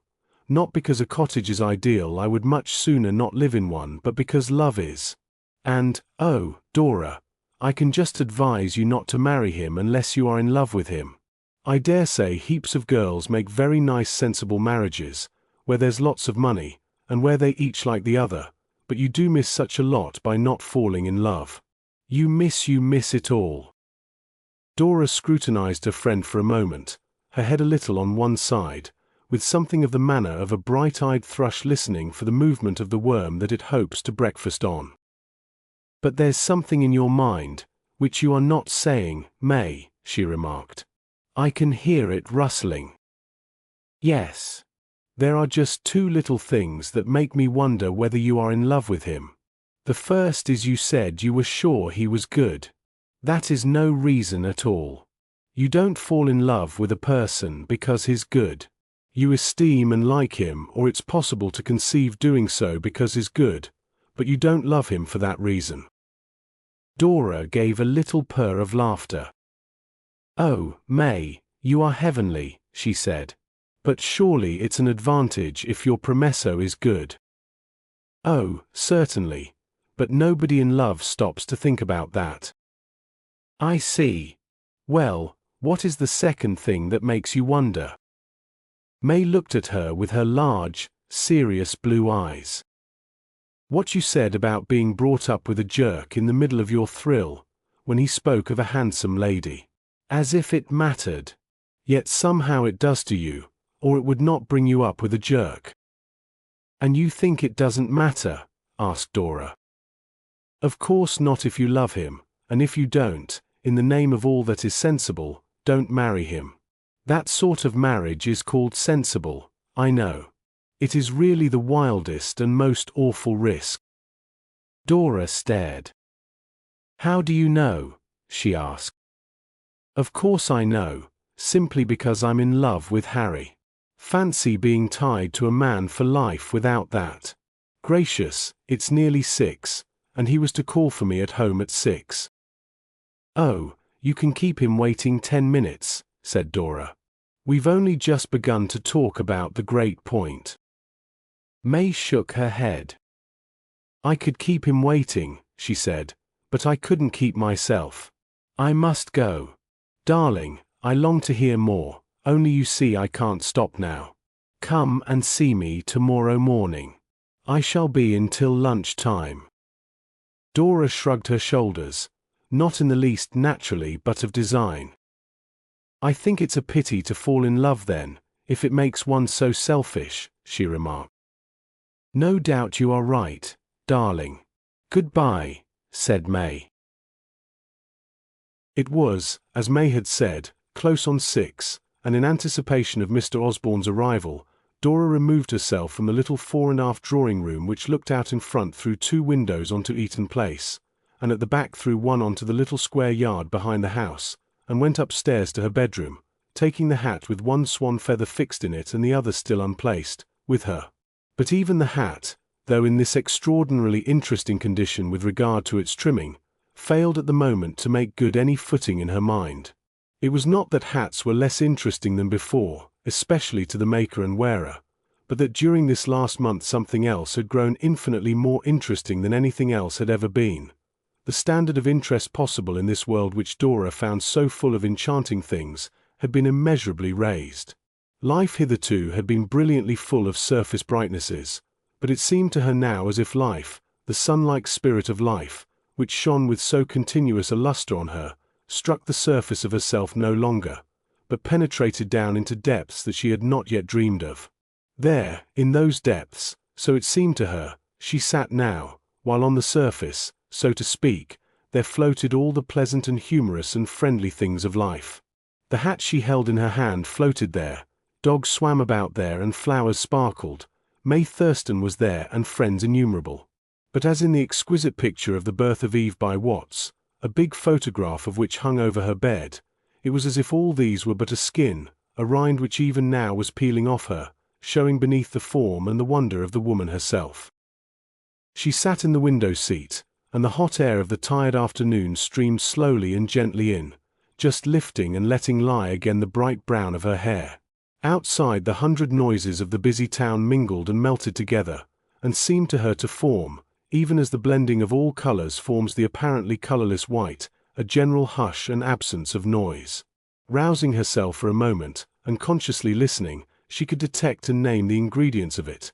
There was the sharp clip of horses' hoofs, the whir of motors, the chiding of swifts, the agitated chirp of sparrows over some doubtful treasure of the roadway, the tapping of heels on the hot pavement, the cool whisper of cleansing from a water cart, and the noise of news being cried round the corner. But all these were blended together and formed not confused noise but quietness, and from the quietness of her face, and the immobility of her hands which were usually so active, you might have guessed that she was tired or bored, and found this pass heavily. But a second glance would have erased so erroneous an impression. There was a smouldering brightness in her eye, and ever and again a little trembling at the corners of her mouth which might develop into a smile, or, equally easily almost, be the precursor of flooded eyes. For the last month now she had moods like this, when she dived down from the froth and effervescence of her surface mind and sat below in deep and remote waters. It was not that she had lost the power of living on the surface, for this afternoon with her friend she had been quite completely there, until toward the end of their talk she had felt that she was being beckoned down again and knew that when May left her she would sink into these depths that till lately she had not known existed. Yet the path that had led to them had been quite natural. All her life she had above all things loved beauty, whether of waves or birds or sunsets, or human beings. Thus it was without any sense of a strange or unusual thing happening to her that she had admired frankly and naturally the dark merry face of this young man. He had taken her in to dinner once or twice, he had danced with her 6 times. And then, suddenly, and quite unexpectedly, he belonged to the surface of things no longer as far as she was concerned. Something smote at her heart, and the flowers and birds peeled away like rind as from Eve when she was born, and the woman shone within. And indeed, there was little in all this to wonder at, for in spite of crabbed and cynical proverbs about beauty being only skin deep, it remains and will remain to those who have eyes themselves, the wand of the enchanter. No doubt the enchantment can be made without the wand, but when eyes are keen, and blood is young, how vastly more easily is the enchantment effected with the aid of that weapon. And Claude, to her thinking, before ever she even wondered if she was falling in love with him, was certainly not without the wand. He was dark, a potent color to her who was so fair. Hair nearly black grew low and crisp on the forehead, and eyebrows quite black met above his brown eyes. Then came the lean, smooth oval of his face, a mouth rather full-lipped, and a squarish chin. Often before he spoke, especially if he had, as not infrequently happened, some rather determined remark to make, he jerked his head a little back and put out his chin. It was a gesture of extraordinary decision, and oh, said Dora to herself now, as she thought of it, I do like a man to know his mind. The same signs of knowing his mind were visible, too, in his movements. He never strayed about a room, or leaned against anything. If he purposed to stand up he stood. If he wished for support he sat down. But as far as Dora had seen, he seldom wished for support. Those rather long slim limbs and boyish figure appeared remarkably capable of supporting themselves. He moved quickly and with a certain neatness that was attractive. Once these tiny details were important in making up her impression of him. She had seen him strike a match in a windy place to light his cigarette. One quick stroke had kindled it, and his thin brown fingers made a cavern for it, in which it burned unwaveringly as in a room. And he could dance, really dance, not slide about in a crowded ballroom with an avoidance of collision which was really magical, and without doubtless these things were all of the surface, but they caused the whole image to sink down with her into those depths without having to mop his face when they stopped, which in general was not before the music stopped. Suddenly, from the combined quietness of the noises outside, a sound detached itself and made itself very clear to her ear. It was a motor just preparing to start somewhere close below her in the street, and Dora, feeling instinctively, somehow, that this was significant to her, got up and leaned out of the window. Her instinct was correct enough. A big, short, broad man with an extremely shiny top hat was just stepping into the big Napier car that stood at her mother's door. Even as she looked out, the chauffeur nipped into his place again, and in answer to the footman's inquiry she heard Mr. Osborne say quite distinctly. Then he lifted his shiny hat and carefully wiped the top of his bald head. Upon which Dora had, no doubt in reaction from her really serious half-hour of thought, a slight fit of the giggles. But the giggles soon stopped. They were but of the nature of coming to the surface to breathe, and she was already beginning to sink back toward the depths again, when there came a tap at her door, and her mother entered. Lady Austell was very tall, and one felt at once that there was not the slightest doubt that she was not a countess. It seemed somehow far too suitable a thing to have really occurred. But in the endless surprises of this world, in which everything unconjecturable happens, and everyone is what he should not be, the ideally fit thing had occurred, and a countess she was in spite of the obviousness of the fact that she must be. That she was dowager was no less easy a guess, for though 18 years had elapsed since her husband's death, there was something about her dress, a little strip of crepe insertion in the violet of her gown, it may be, or the absence of any jewels except an amethyst cross, or at other times a cap very Dutch and becoming with a ribbon of black in it that sat loosely on her abundant hair, that suggested, though it did not notify, widowhood. These insignia, it must be noted, she did not wear simultaneously, but there was never a day on which one at least of them, or others like them, was not present. No doubt also her manner gave confirmation to the impression conveyed by her dress, for it was one from which all exuberance had departed, though it suggested and reminded you, like a clear sunset, that a brilliant day had preceded it. Her voice also was rather faint and regretful, the voice of a widow with an unsatisfactory son and an unmarried daughter. But those who knew her best had in their minds the very distinct knowledge that it was difficult if not impossible to silence that faint voice, or make it say anything different to what it had already said. Lady Austell, when her views were in conflict with those of others, never said very much, but she never changed her tune, nor indeed ceased faintly chanting it, until the opposition had been borne down by her quiet persistence. As for the regretfulness of which her gentle accents were full, it may have been composed of grief for the fact that others, not she, would eventually be obliged to yield. It will be seen, therefore, that Teresa Austell was an instance the more of the undoubted fact that people as well as things are not what they seem. She seemed, until you knew her quite well, to live uncomplainingly but regretfully among the memories of dead and happier years, whereas, when your acquaintance with her ripened, you would find that she lived with remarkable keenness in the present, and kept a wide and unwavering eye on a live and happier future. She appeared to be soft, gentle, and helpless. In reality she was remarkably capable of taking care of herself, and though like ivy she appeared to cling to others for support, her nature was in truth that of the famous ivy that grew on the new mansion in Park Lane. It could stand upright with perfect ease, and was of metallic hardness. Adversity, for she had not had a very happy life instead of breaking her, had tempered her to an exceeding toughness. What had been at the most soft iron was now reliable steel. She gave a faint WN smile at Dora as she entered. "I thought you would be here, dear," she said. "Your Aunt Adeline has telephoned to know if we want her motor. We can have it till dinner time and it will then take us to her house. I knew you liked to drive, so I thanked her and said yes." This was merely another way of putting the fact that Lady Austell wanted a drive and also wanted to talk to Dora. But her method of putting it sounded better, and was very likely quite true. Dora did like a drive, and since her mother knew it, that might possibly have been the reason why she accepted Aunt Adeline's offer. But Lady Austell's next reason, though she had already given reason sufficient, was not so probable.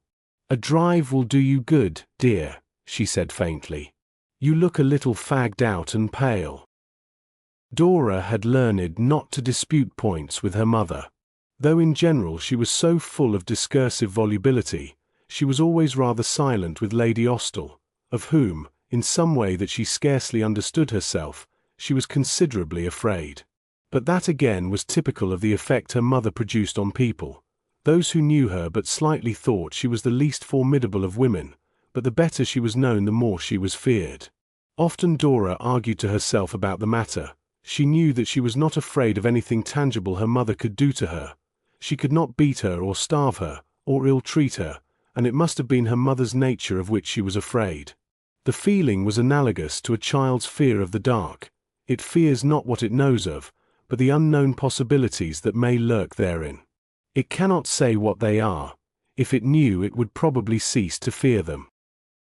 Dora got up at once. "Yes, I should like a drive," she said. "Then put on your hat, dear." And Lady Austell's pale, melancholy eyes fell on the half-trimmed straw. "Another hat, Dora?" she asked. "I should have thought what you had would have lasted you till the end of the season." And at the words Dora's pleasure in her new hat fell as dead as Sisera at Jael's feet. Nobody could kill pleasure, though quite innocently, with so unerring an aim as Lady Austell. "It didn't cost twopence," said Dora. "Jim sent me up the feathers from Grota." Lady Austell looked at the straw with an experienced eye. "It is very cheap for less than twopence," she remarked. "The only question is whether it was necessary. Then you will join me down below, dear? I have a note to write, and we may as well leave it instead of posting it." This was illustrative of the cause that had made Dora say that when women grew up they were very odd people. Lady Austell would unfalteringly drive through miles of odious roads to deliver a note rather than post it, but would on the same day drive to Oxford Street, a 2-shilling fare in a hansom, in order to purchase what she would have paid 6pence more for round the corner. She was the victim of the habit of petty economy, in pursuit of which passion, one of the most fatal, she would become a perfect spendthrift, casting florins and half-crowns right and left in order to save pennies. She took great care of the pence, and the half-crowns presumably took care of themselves, for at any rate she took no care of them. But when other people's expenditure was concerned, she took care of it all. The note that had to be left, which concerned cessation of subscription from a library in Leicester Square, caused them to traverse the length of Piccadilly, and to retrace it, before they could leave the jostling traffic and turn into the park, and it so happened that in this traverse of the streets, the month being mid-July, and the hour the late afternoon, Lady Austell had been almost incessantly occupied, though by her own word, she disliked all conventionality, in smiling sadly and regretfully, as was her manner, at all the people she knew, and bowing, without a smile, to those who appeared to know her. Somehow, her smile, even when it was most gracious and welcoming, always suggested to the person on whom it was bestowed that something had gone wrong with his affairs, and Lady Austell knew and was most sympathetic, so that Mrs. Osborne, seated in a landau that bobbed prodigiously, owing to the extreme resilience of the springs that came from her husband's workshops, receiving one of these, felt certain for a moment that Mr. O.'s mission that afternoon had not prospered until she remembered that she had seen Lady Austell smile like that before. Soon after, walking gaily eastward, came Austell, whom she had thought to be still in the country, and on whom she bestowed a glance of pained wonder, closely followed by Claude, looking in spite of the heat of the day extremely cool and comfortable in a straw-hatted suit. Dora did not see him. She was at the moment smiling violently at someone who did not see her. Then the motor checked for a moment at the gates of the park, slid forward again into the less populous ways, and Lady Austell, abandoning the duties of recognition, did her duty by her daughter. As usual, she began a little way off the point so that she could get well into her stride, so to speak, before you saw that she was going anywhere in particular. This was a settled policy with her. It ensured, in racing parlance, a flying start instead of a start from rest. During the drive down Piccadilly she had been arranging her thoughts with her usual precision. She knew not only what she was going to say, but how she was going to say it. She gave a little sigh. "What sermons there are not only in stones," she said, "but in streets. And, do you know, dear, when one drives down Piccadilly like that and sees all sorts and conditions of men and women jostling each other, what strikes me is not how different people are, but how alike they are. All the differences," she was getting into her stride now, "which we think of as so great are really so infinitesimal. Real differences, the things that matter, do not lie on the surface at all. I think our tendency is to make far too much out of mere superficialities and to neglect or discount those traits and qualities which constitute the essential differences between one man and another. Don't you think so, dear?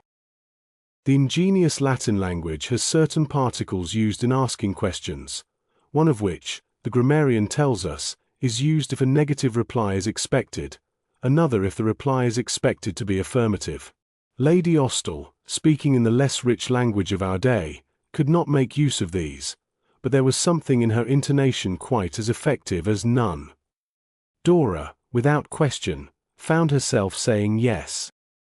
"I am so glad you agree with me, dear," went on her mother, "and I am sure you will agree with me also in the fact that, this being so, we should try to judge people, or rather to appreciate them, by the true and inner standard, not by the more obvious but less essential characteristics that we see on the surface." Lady Austell's voice sank a little. "If one may say so without irreverence," she said, "how God must laugh at our divisions of classes. We must look like children arranging books by the color of their covers instead of by their contents. We class all sorts of noble and ignoble people together and call them gentlemen, neglecting the only true classification altogether." It was evident now to Dora that her mother had got an excellent start, and she could see what she had started for. There was no need for reply, and Lady Austell, having favored a passing friend with a smile that was positively wintry in its sadness, proceeded. "Such a good instance of what I am saying occurred today, dear," she said. "Mr. Osborne called on me at 6, as I think I told you he was going to do, and for the first time perhaps I fully saw what true delicacy and feeling he has, and how immensely these outweigh any of those things which we hastily might call faults of manner or breeding. It is the same with her, kind excellent woman that she is. What a priceless thing to inherit all that kindness and sweetness of nature." Lady Austell was flying along now. The race, so to speak, was clearly a sprint. Dora merely waited for her to breast the tape. She proceeded to do so. "He came on a subject that very closely concerns you, dear," she said, "and like a true gentleman he asked my permission before allowing any step to be taken. Can you guess, dear?" Dora, as has been said, stood considerably in awe of her mother, but occasionally a discourse of this kind, which she felt to be entirely insincere, roused in her an impulse of the liveliest impatience, which gave sharpness to her tongue. "Oh, dear, yes," she said. "The truly delicate Mr. Osborne asked if Mr. Claude might pay his addresses to me. I expect he used just those words. I hope you allowed him to, mother." Lady Austell's manner was always admirable. She appeared not to notice the sharpness of the speech at all. She laid her neatly gloved hand on Dora's. "Ah, my dearest," she said. She looked at her with her sad blue eyes, eyes that always looked tender and patient, even when she was disputing a fare with a cabman. "I am sure you will be very happy, dear," she said after a pause. "He is the most excellent young man, everyone speaks well of him. And, my dear, how good-looking. A perfect I forget the name." Dora had a momentary tendency to giggle at the anticlimax of this. But she checked it, and again her impatience rose to the surface. "Adonis?" she suggested. "But are not good looks one of those superficial things which we rate too high?" Lady Austell smiled. "Ah, you mischievous child," she said. "You make fun of all I say. I will send a note to Mr. Osborne tonight, for I told him I should have to speak to you first. You will make him very happy, Dora, and you will make somebody else happier. Shall we turn?" Chapter 3.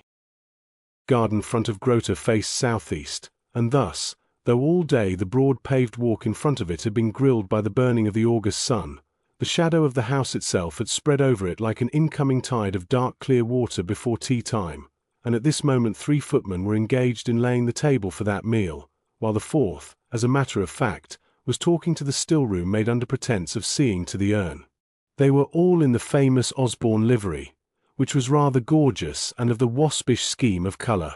There were, it may be remarked, only 4 of them, because Mr. Osborne was still in London, roughing it, so his wife was afraid, with a kitchen maid for cook, and only 2 footmen besides his own man, for parliamentary business had kept him there for a few days after Mrs. Osborne had left to get things in order at Grota. But he was expected down this afternoon for a couple of nights before he went north, and the 6 footmen would shine together like evening stars. Company also, though not in large numbers, were also arriving that evening, among whom were Lady Austell, her son, and Dora. The latter was now formally and publicly engaged to Claude. The house was 3-storied, built in the Jacobean style of brick and stone with small paned windows, and the brick had mellowed to that russet red which is as indescribable as it is inimitable. A door opened from the long gallery inside, which was panelled and hung with portraits inalienable, luckily, or Austell would have got rid of them long ago onto this broad paved walk that ran from end to end of the house. On the other side of it was the famous yew hedge with square doors cut in it, through which were seen glimpses of the flower garden and long ribboned bed below, and the top of this hedge grew the grotesque shapes of birds. A flight of stone steps led down into the formal flower garden below, which was bordered on the far side by the long ribboned bed. Below that again 2 big herbaceous borders stretched away toward the lake, on the far side of which there rose from the edge of the water the great rhododendron thickets. To right and left lay the park, full of noble timber, which climbed up to the top of the hill opposite. Across this ran the road from the station, which skirted the lake on its eastern side, and passing by the flower garden came up to what Mrs. Osborne called the carriage sweep on the other side of the house, from which 2 wings projected, so that the carriage sweep was really the interior of a 3-sided quadrangle. The warning hoot of an approaching motor caused one of the footmen to disappear into the house with some alacrity, and a few minutes afterward Mr. Osborne emerged from the door into the gallery. He still wore London clothes, dark grey trousers and a black frock coat and waistcoat, for he had driven straight from the House of Commons to Victoria, but he had picked up a Panama hat in the hall, and had substituted it for his silk hat. "And tell your missus I've come," he observed to one of the wasps. He sat down in a creaking basket chair for a few moments, to rest and cool, as he expressed it to himself, and looked about him with extreme satisfaction. His big high-coloured face was capable of expressing an immense amount of contentment, and though from time to time he carried a large coloured handkerchief to his face, and mopped his streaming forehead with a whistled phew at the heat, so superficial a cause of discomfort could not disturb his intense satisfaction with life. Things had prospered amazingly with him and his. He was thoroughly contented with the doings of destiny. He was still resting and cooling when Mrs. Osborne came bustling out of the house, also very hot, and kissed her husband loudly first on one cheek and then on the other. "Well, and that's right, my dear," she said, "and it's good to see you. But you are hot, Eddie. And is it wise for you to sit out of doors in the shadow without a wrap? You were always prone to take a chill." "I should be prone to take an apoplexy if I put anything else on," Mrs. O remarked he. "But it's a relief to get down into the country again. Not but what things haven't gone very well this last week for me in the house. Commission on housing of employees. I had a good bit to tell them about that, and I warrant you they listened. Law, my dear, they like a plain man as'll talk common sense to them, and tell him what is seen and what he knows, instead of argufying about procedure. I knew my figures, my dear, and my cubic feet per room, and my statistics about the health of my workmen and their death rate. I've been a common man, myself, my dear, and I told them so, and told them what things was when I was a lad." Mrs. Osborne was slightly aghast. "Oh, Eddie, I doubt that'll tell against you," she said. "Not a bit of it, old lady. Everyone knew it to begin with, else I don't say I should have told them. And equally they know that they come and dance at number 92 when Mrs. O invites them. Glad they are to come, too, and my dinner table is good enough for anybody to put his legs under. But all that's over for the present, and I didn't come away for my holiday, which I've deserved, to talk more politics. I came away to enjoy myself, and have a breath of country air. It's a pretty little box, this. I wish I could have bought it. I should have liked to leave a country seat for Per and Mrs. after you and me was dead and buried." This turn in the conversation was not quite to Mrs. Osborne's taste. "Don't talk so light about dying, Mr. Osborne," she said, "because you give me the creeps and the shivers for all it's so hot. There's a host of things, too, I want to talk to you about before the company comes, without thinking of buryings. There's the 2 pictures of you and me arrived, and it would be a good thing if you'd cast your eye over the walls, and see where you'd like them hung, and we'd get them up at once. They're a fine pair, they are, and the frames too, remarkably handsome." "Well, you want a handsome frame for a handsome bit of painting," said her husband, "and finer works I've seldom seen. They was cheap at the price. Give me a cup of tea, Mrs. O, and we'll go and have a squint at 'em. What else, my dear?" Mrs. Osborne poured him out a cup of tea as she knew he liked it, extremely strong. She put in the cream first and stirred it up before handing to him. "Your brother Alfred came yesterday," she said, "and you must be careful how you behave to him, Eddie. He's got a touch of the lumbago, and it makes him worried." "Poor old Alf cross as 2 sticks, I shouldn't wonder," said Mr. Osborne, sipping his tea loudly. "Never mind, there's Claude to look after him, and Claude manages him as never was. He's wrapped up in that lad, Maria, my dear, and I'm sure I don't wonder. Where is the boy? And my Lady Dora will be here this evening. Lord, Mrs. O, my tongue can't say Dora yet, it keeps saying my lady.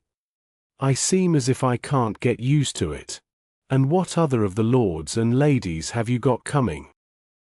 "Well, there's Lady Austell and the Earl, and there's Lady Thursday, Lady May Thurston and Mr. Franklin, to whom she's engaged." "Why, we're a houseful of lovers," said Mr. Osborne, beaming delightedly. "That we are. Then there's Alderman Price and Lady, just run down from Sheffield, and Sir Thomas Ewart and Lady." "Remind me to get out the 40 port," said Mr. Osborne.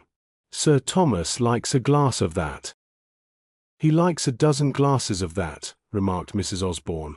"But pray sit for ever over your wine at table, Mr. O, for there's the I never can remember the name of that quartet, but they're going to give us a bit of music after." lashing out," said her husband. "You'll make a pauper of me yet, Mrs. O." "Never you fear, but Dora loves music, and nothing would content Claude but that I must get the quartet down, and don't you look at the bill, Mr. O, because it's a scandal to pay that for a bit of music. And then there's Percy and Catherine, and your brother." "Just a family party," said Osborne. "That's what I like. Family party and an old friend or 2 like Sir Thomas and Lady. Times change, don't they, Mrs. O? There was a time when you and me felt so flustered at being bid to dinner with Sir T, that we were all of a tremble. Not much trembling now, eh? Ah, Maria, for what we have received the Lord make us truly thankful." Mrs. Osborne did not at once follow this. "And since when have you said your grace after your tea, Eddie?" she asked. "Oh, it wasn't for my tea," said he. "I was just thinking of everything, teas and breakfasts and luncheons and dinners and work and play and enjoyment alike. I'm thankful for it all." Then Mrs. Osborne understood and held out her plump hand with its large knuckles and immense jeweled rings to her husband. "Eddie, my love," she said, "and law, here comes Alfred. Don't go kissing my hand before him. He'd think it so silly." "Silly or not, Mrs. O, here goes," said her husband, and imprinted a resounding caress on it. Round the corner of the house had come a queer, wizened little figure. Alfred, for all the heat of the day, was dressed in black broadcloth, wore a species of buckled galoshes over his shoes and had a plaid rug over his shoulders. From above the garish colours of this rose a very small head, which would have been seen to be bald had not its owner worn over it a cap of Harris tweed, the peak of which almost came over his eye.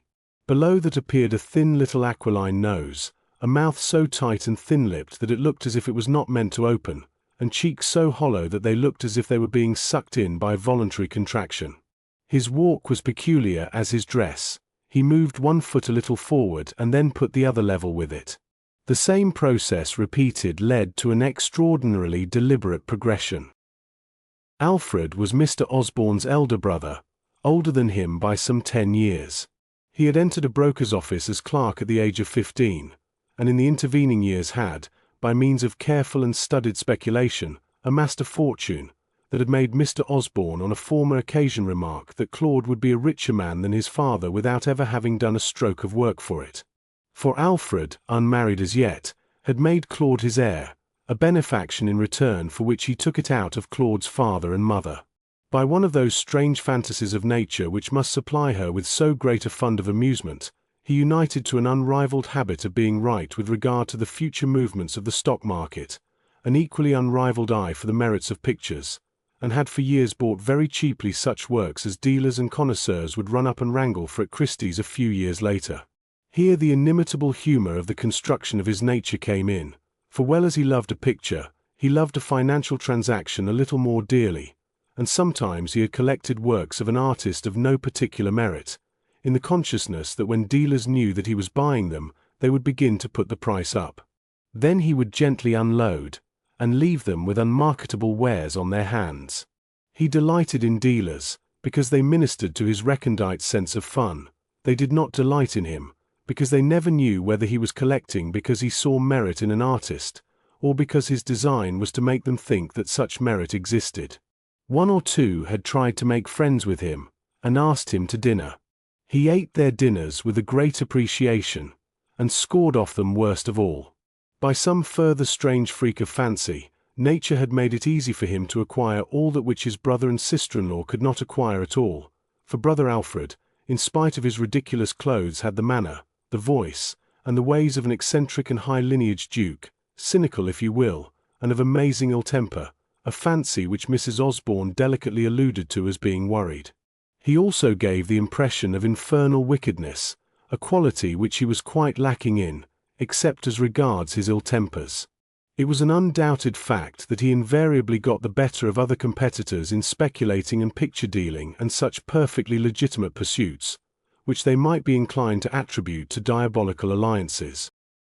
He crept toward the tea-table, looked at his brother's hand, which was held out in salutation, as if it was an insect, rejected it, and sat down pulling his shawl more closely about his shoulders. "Fresh from your triumphs in the house, my dear Edward," he said. "You positively reek of prosperity. You seem to be hot." "Well, I'm what I seem then," said Mr. Osborne with great good nature.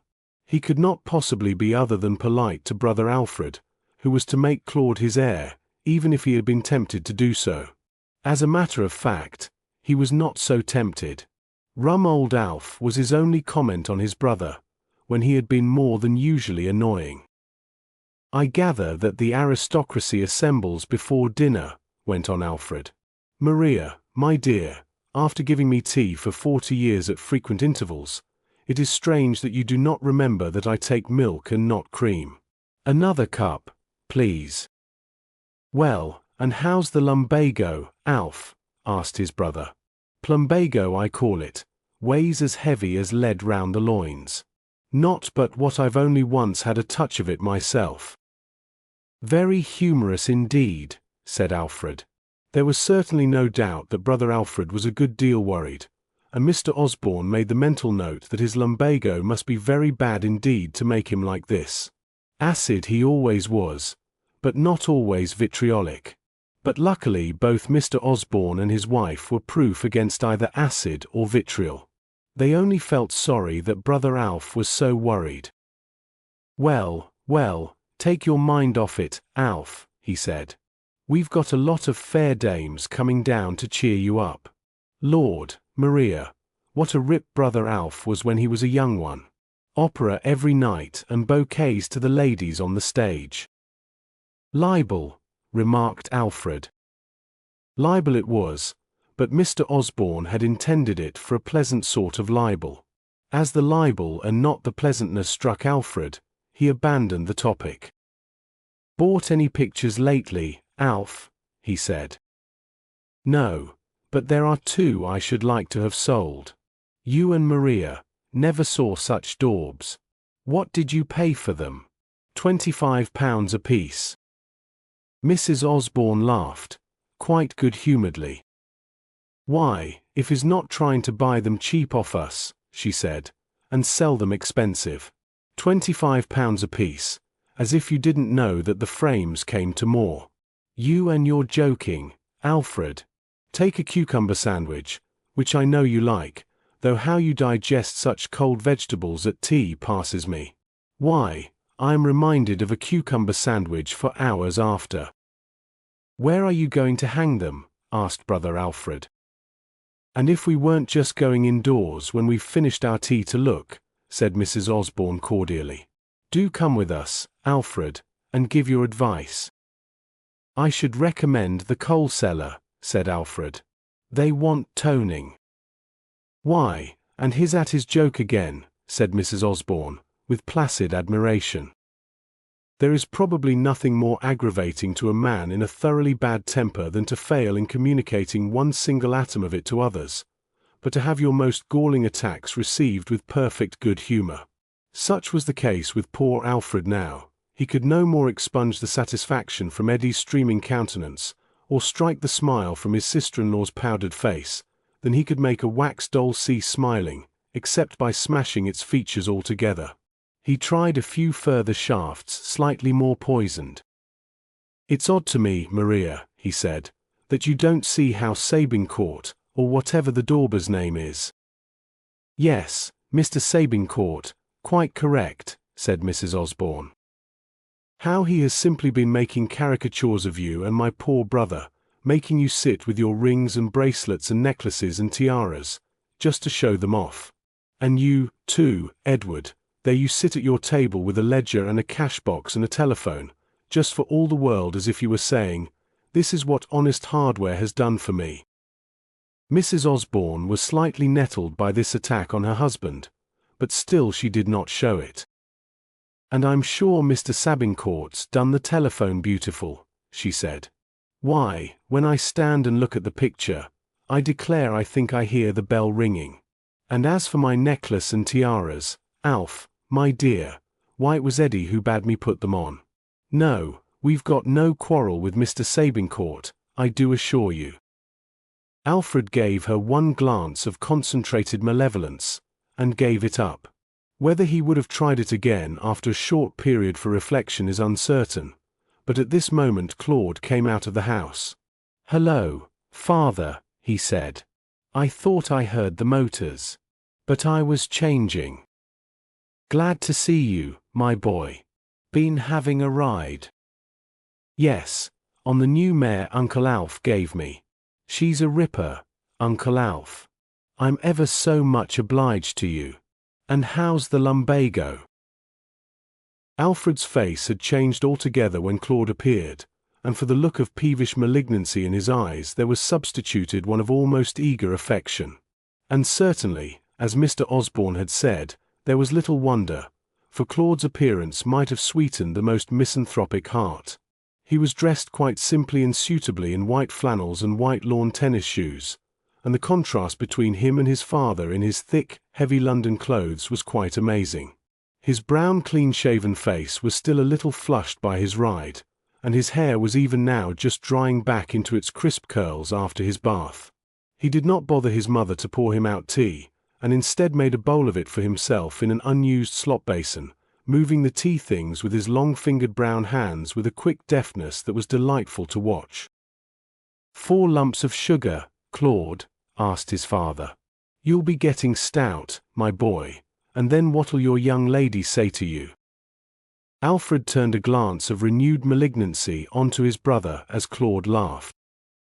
She'll say I'm taking after my father, he remarked.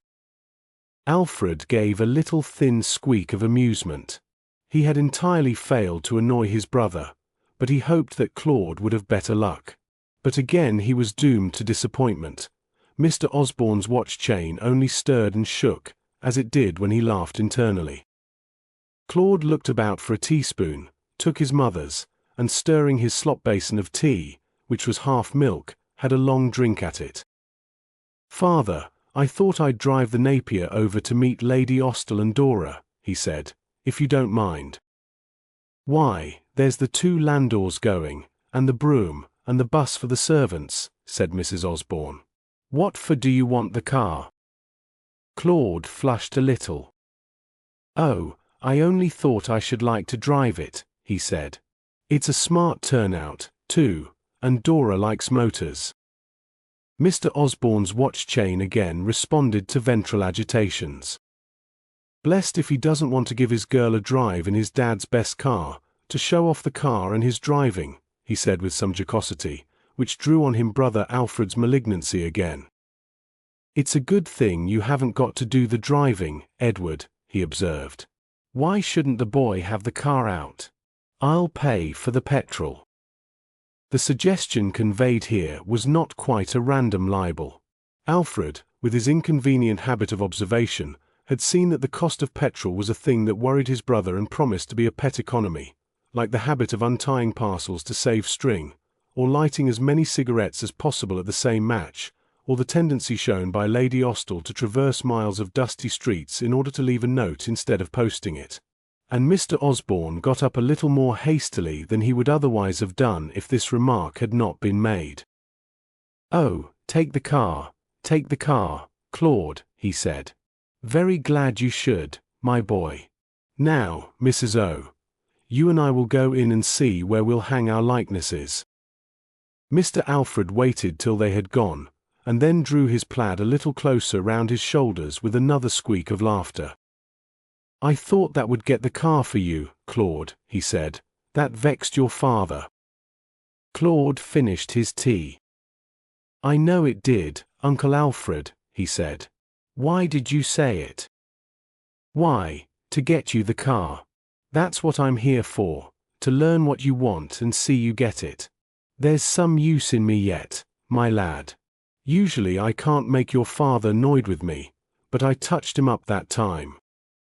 Claude could not help smiling at his uncle's intense satisfaction, as he sat there with shoulders hunched up, like a little malevolent ape, still grinning over the touch-up he had so dexterously delivered.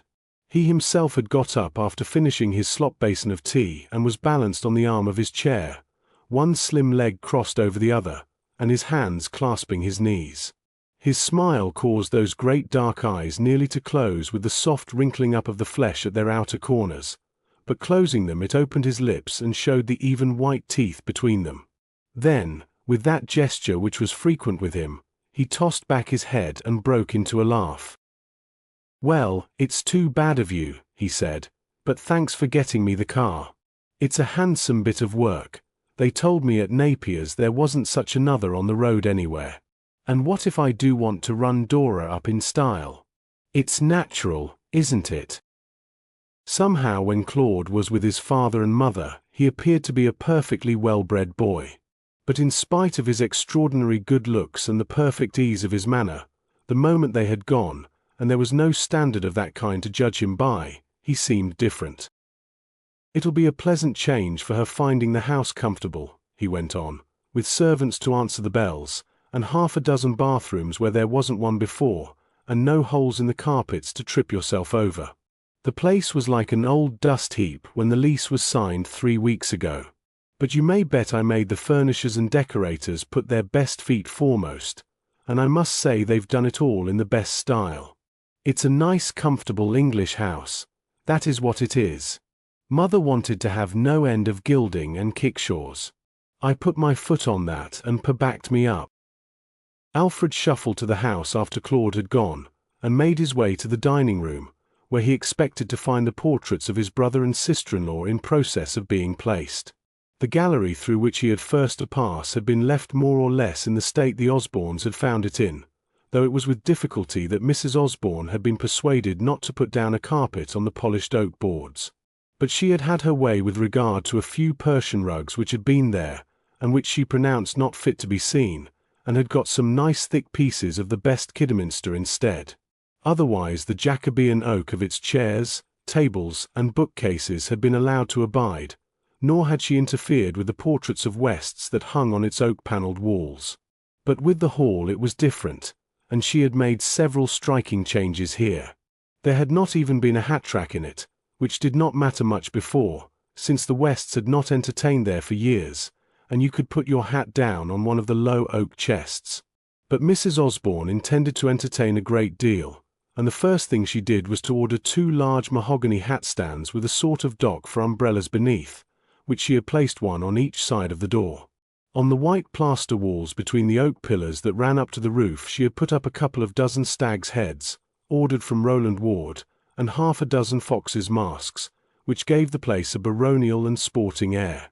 The light from the 2 old bronze lamps similarly was quite insufficient, and she had put up for very solid yet elegant, such was their official description, electric standards, one in each corner of the hall, while over the central table she suspended another from the rafters above, slightly ecclesiastic in design, though indeed it might suggest an earthly coronet of overwhelming proportions as much as a heavenly crown.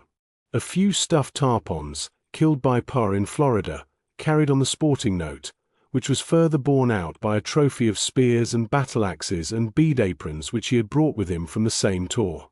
Finally, she had introduced an enormous early Victorian mahogany sideboard for laying a cloak or a coat on, and on this also stood a stuffed crocodile lizard sitting up on its hind legs, and carrying in its 4 paws a tray for cards.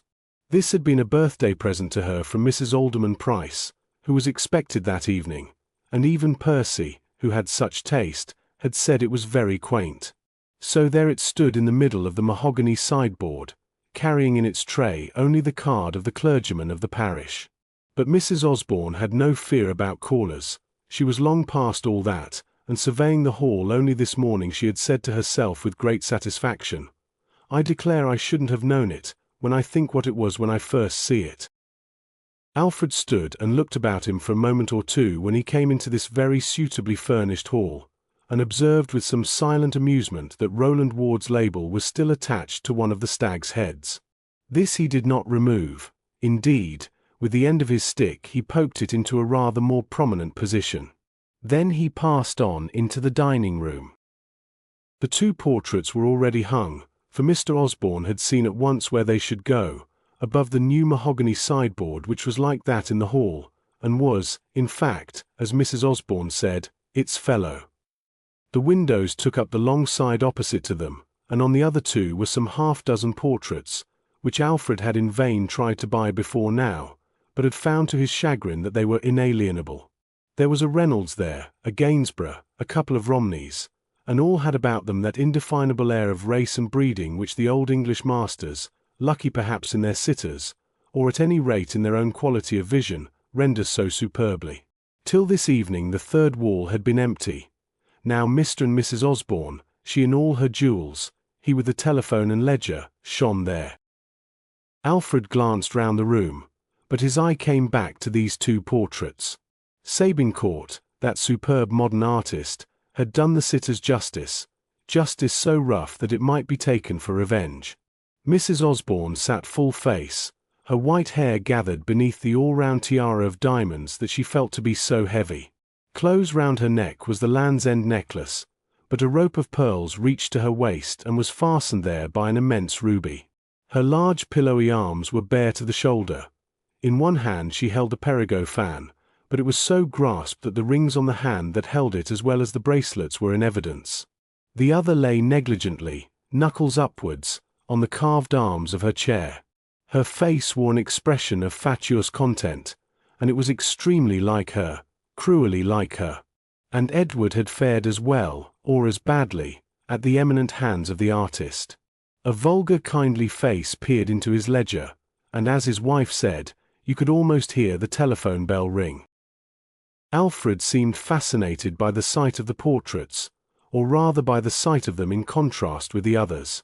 He turned on the electric light which was attached to their frames, and drawing a chair from a table, sat down to observe them. Then he suddenly broke into a spasm of noiseless laughter, and slapped his thin thigh with his withered little hand. After a while he rose. "But I'll get Sabincourt to paint one of Claude," he said to himself, "and then ask any of these dealer fools if it's a West or an Osborne, bless his handsome face." Dinner that night was an extremely lengthy affair, but informal-like, quite a family party, as Mrs. Osborne explained to several of her guests, as she informed them whom they were to take in or be taken in by. May Thurston was furnished with the most complete explanation. "I thought we'd all be comfortable and not stuck up, Lady May, now that we've left London behind us," she said. "And though I'm well aware, my dear, that Sir Thomas ought to take you in, by reason of your rank, since Mr. O takes in Lady Austell, and the Earl me, I thought you'd not be ill-pleased if I passed you off with your young man, same as I've treated Lady Dora in sending her in with Claude. And so all you young people will be together, and a merry time you'll have, I'll be bound. Ah, there is Sir Thomas, I must explain to him." Sir Thomas cared little for precedence, but much for his dinner and more for his wine. He was considered quite a courtier in manner at Sheffield, and bowed to Mrs. Osborne on the conclusion of her explanation. "When Mr. Osborne has the ordering of the wines, and Mrs. Osborne the commanding of the victuals," he said handsomely, "he would be a man what's hard to please if he wasn't very well content. And to take in Mrs. Percy is an opportunity, I may say, of studying refinement and culture that doesn't often hear." Mrs. Percy herself entered the room, close to where they were standing, and he broke off, conscious of some slight relief, for he was one of those people who can very easily get into a long sentence, but find it hard to rescue themselves from being strangled by it when once there. "But speak of an angel," he added, "and there comes a fluttering of wings." Thereafter the gathering of the clans, as Mr. Osborne usually expressed the assembly of guests for dinner, came thick, but before they were gathered a deafening gong announced that dinner was gathered too. Austell, with his weak pale face, came last but one, and finally his mother made her slow and impressive entry. She looked like an elderly dethroned princess, come back after exile to the native country where she no longer ruled, and stretched out both hands to Mrs. Osborne, whom she had not seen since her arrival. "Dear Mrs. Osborne," she said, "how glad I am. Quite charming. A family party." "Clans all gathered now, Mrs. O," said her husband. "Let's have a bit of dinner." The dinner was served throughout on silver. A grove of wine glasses stood at the right hand of each guest. In deference to Alfred's lumbago, all windows were closed, and the atmosphere soon became very warm and comfortable indeed. An immense glass chandelier hanging above the table, and studded with electric lights, was the chief author of illumination, but clumps of other lights were on the walls, and each picture had its separate lamp. Sir Thomas's courtier-like speeches soon ceased, and he was content to eat and listen to the cultured conversation that flowed from Mrs. Percy's lips, while his face gradually deepened in color to a healthy crimson and his capacity for bowing must certainly have ceased also. He asked the butler, whom he called waiter, which was the year of each particular vintage that was so lavishly pressed upon him, and occasionally, after sipping it, interrupted the welling of the cool springs of culture to look codfish-like up the table toward Mr. Osborne, and say, "Capital 92, this." And then Mrs. Purr would begin again. Her talk was like the flowing of a siphon. It stopped so long only as you put your finger on the end of it, but the finger removed, it continued, uninterrupted, pellucid, without haste or pause. She was the daughter of a most respectable solicitor in Sheffield, whose father and grandfather had been equally highly thought of, and Purr openly acknowledged that some of the most chaste designs in the famous ornamental tinware were the fruits of her pencil. But with the modesty of true genius she seldom spoke of drawing, though she was so much wrapped up in art, but discussed its kindred manifestations, and in particular the drama. She gave a sweet little laugh. "Oh, Sir Thomas, you flatter me," she said in response to some gross and preposterous compliment about her age, while he was waiting for a second helping of broiled ham, to which Mrs. Osborne had successfully tempted him. "Indeed, you flatter me. I am quite old enough to remember Irving's Hamlet. What an inspired performance! It made me quite ill, from nervous exhaustion, for a week. I had a silly little schoolgirl Hamlet of my own. Yes, I will allow I was at school, though nearly on the point of leaving, and I assure you Irving's Hamlet killed it, annihilated it, made it. Is it naughty of me? Made it stillborn. It was as if it had never lived. How noble-looking he was. Sir Thomas raised his eyes towards Mrs. Osborne. "Best peach-fed ham I ever came across," he said. "Wonderful man, wasn't he, Mrs. Percy? Great artist, eh?" Dora from opposite had heard the end of this. "Claude, dear," she said, "who is that nice fat man? I never saw anybody like his dinner so much. What an angel! It is funny to me, you know, coming back here and finding you of all people in that heavenly car, ready to drive me up from the station. We didn't go quite the shortest way, did we? Last time I was here there was only our old pony trap to take me and my luggage, so I had to walk. And do you know, Mrs. Osborne has put me in my own room." Claude turned towards her. In spite of the awful heat caused by the shut windows and the rich exhalation of roast meats, he was still perfectly cool. "I did that pretty well then," he said. "Do you remember my asking you about the house, and where your room was, and all that? So you never guessed why I asked. It was just that you might have your old room again. Such a business as there was with the mater. She said you ought to be on the first landing, where those big handsome rooms are. But I said no. Give Dora the room on the second floor beyond the old schoolroom, and you won't hear any complaints." "Ah, that makes it even nicer to know that you did it," said she. The conversation round the table for the moment had risen to a roar. Mrs. Osborne was tempting Alderman Price to the sorbet he had refused. Mrs. Purr had got on to the bells, which she allowed, incorrectly, that she had not seen. Mr. Osborne was shouting the year of the liqueur brandy which went with the ice to Sir Thomas, and May and Mr. Franklin were wrangling at the tops of their voices over some question of whether a certain dance had been on Tuesday or Wednesday. Lady Austell only looked slightly aloof, and followed the direction of her son's eyes, which were fixed, as by enchantment, on the picture of his hostess.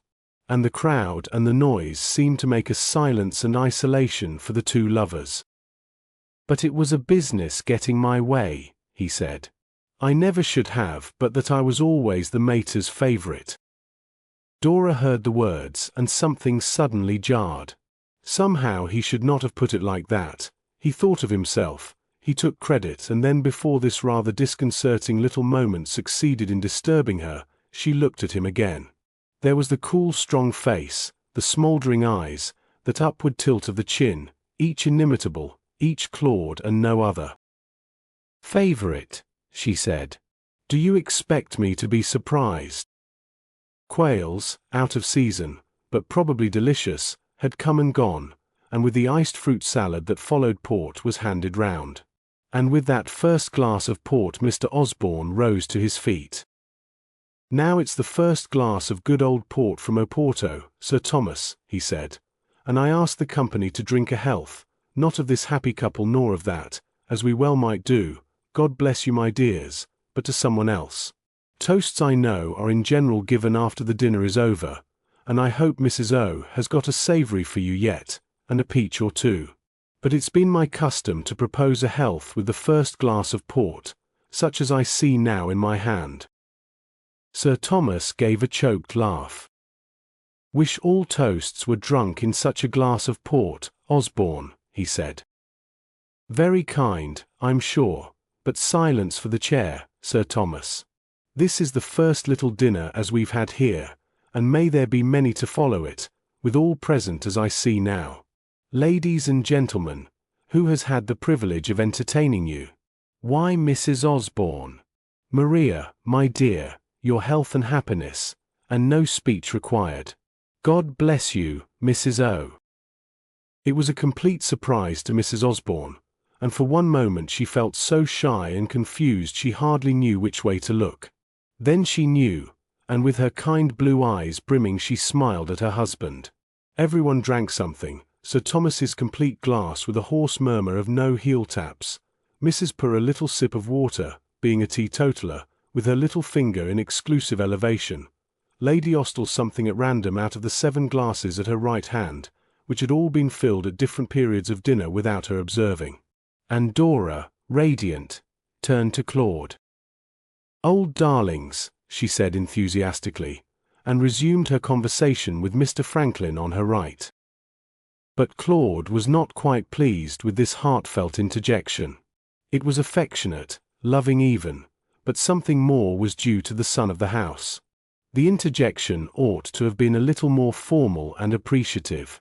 It should have saluted the importance and opulence of his parents as well as their kindliness. After all, who had done the house up, and made it habitable? And then instantaneously this criticism expunged itself from his mind.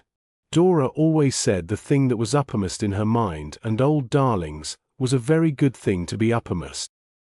Harry Franklin and Claude found themselves side by side when, not so very long afterward, the ladies left the room, and Mr. Osborne, glass in hand, went round the table and sat between Austell and Sir Thomas. The others, with the exception of Alfred, who did not stir, but continued sitting where he was at the end of the room far away from door and window, closed up also, and another decanter of the 40 port was brought. "And when you've given me news of that, Lord Austell and Sir Thomas," said Mr. Osborne genially, "I warrant there'll be another to come up from my cellar without leaving it empty neither." The prospect seemed to invigorate Sir Thomas, and he emptied and filled his glass.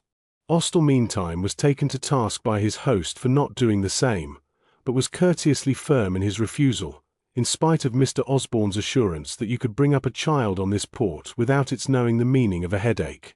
Harry Franklin and Claude also were not doing their duty, so Mr. Osborne reminded them, but the rest were sufficiently stalwart to satisfy him. "And the Navron Quartet are playing afterward, are they not?" asked Harry. "May told me so." Claude frowned slightly.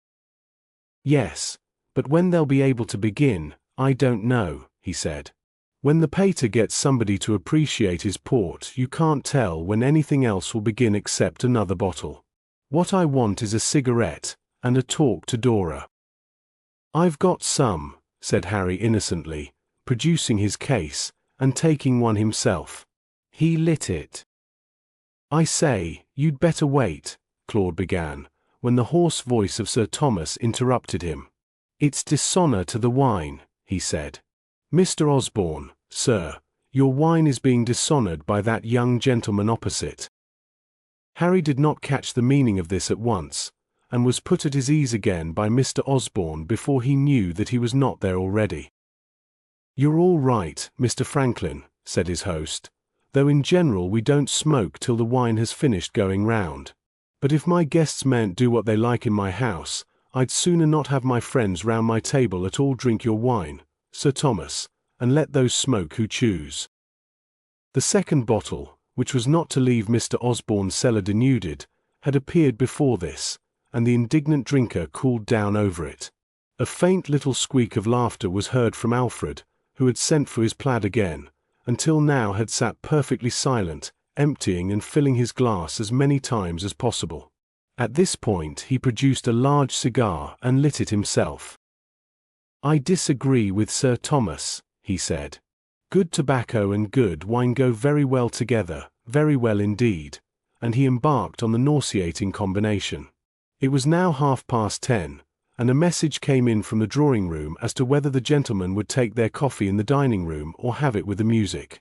This caused a break-up, the three young men, Austell, Claude, and Franklin going out, leaving the rest at the table. "Those young fellows will please the ladies more than we old fogies would, hey, Sir Thomas?" said Mr. Osborne. "We'll follow them by and by. It's not every day that one meets one's old friends, and has a glass of good wine together. My boy, I hope you're taking care of yourself." Per was doing this very adequately. He was a fat, white young man of nearly 30, with an immensely high forehead from which the tide of hair had already receded far. He wore pince-nez and a large diamond ring, and looked rather older than he was and considerably stouter than he should have been. "Thank you, yes, Dad," he said. "I'm going strong." This furnished Sir Thomas, whose indignation over the cigarette had not quite yet subsided, with a text. "Yes, my boy," he said, "and long will you, when you're not afraid of your dinner and your glass of wine. Half the young fellows I see now drink barley water to their dinner, and some of them don't eat hardly no meat, and that's why we're losing the trade of the world as well as all the boat races and what not. In my day we ate our beef and drank our wine, and so did our fathers before us, and I never heard that we lost many boat races then. Sir Thomas did not say whether he personally had ever won any, nor did Percy give testimony to the value of generous diet by the enumeration of any athletic feats of his own. A little shrill laugh again came from the other end of the table, but Sir Thomas did not hear it. "Look at those 3 young fellows who went out, no offence to you, Mr. Osborne," he continued. "Why, there wasn't a spare ounce of flesh on any of their bones, and that means no stamina. They'd shut up like a pocket knife if it came to a tussle, and I doubt if their bones are much more than grizzle with the messes they eat, and that not enough of them. No, give me a lad who eats his steak and drinks his bottle of wine, and I'll tell you whom to back in business or across country." "Well, there's sense in a steak to my thinking," said Mr. Osborne, "and to be sure our fathers ate their beef and drank their beer or their port more free than the young fellows do now. But I'd be sorry to put my money against Claude if it came to a run or a cricket match. He's a wiry young fellow, though he's not such a hand at his dinner as is Percy." The cackle from the end of the table grew louder, but no voice followed. Alfred was one of those to whom his own sense of humour is sufficient in itself. Without a word he got up and shuffled, still wearing his overshoes, out of the door. The quartet played in the long gallery, and Claude, knowing that music to his family meant nothing except a tune which, as Mrs. Osborne said, you carry away with you, had steered a very happy course in the selection of it, so as to satisfy the impulses of filial piety and yet give pleasure to those who liked Dora, and, it may be added, himself, did not want so much to carry tunes away, but to listen to music. Thus a selection from the Mikado, admirably boiled down for strings, put everybody in a good humour, and Sir Thomas to sleep.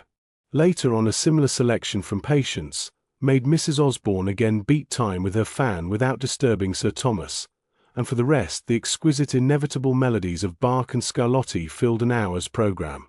And when it was over Claude turned to Dora, with whom he was sitting in a window seat, and his eyes glowed like hot coals.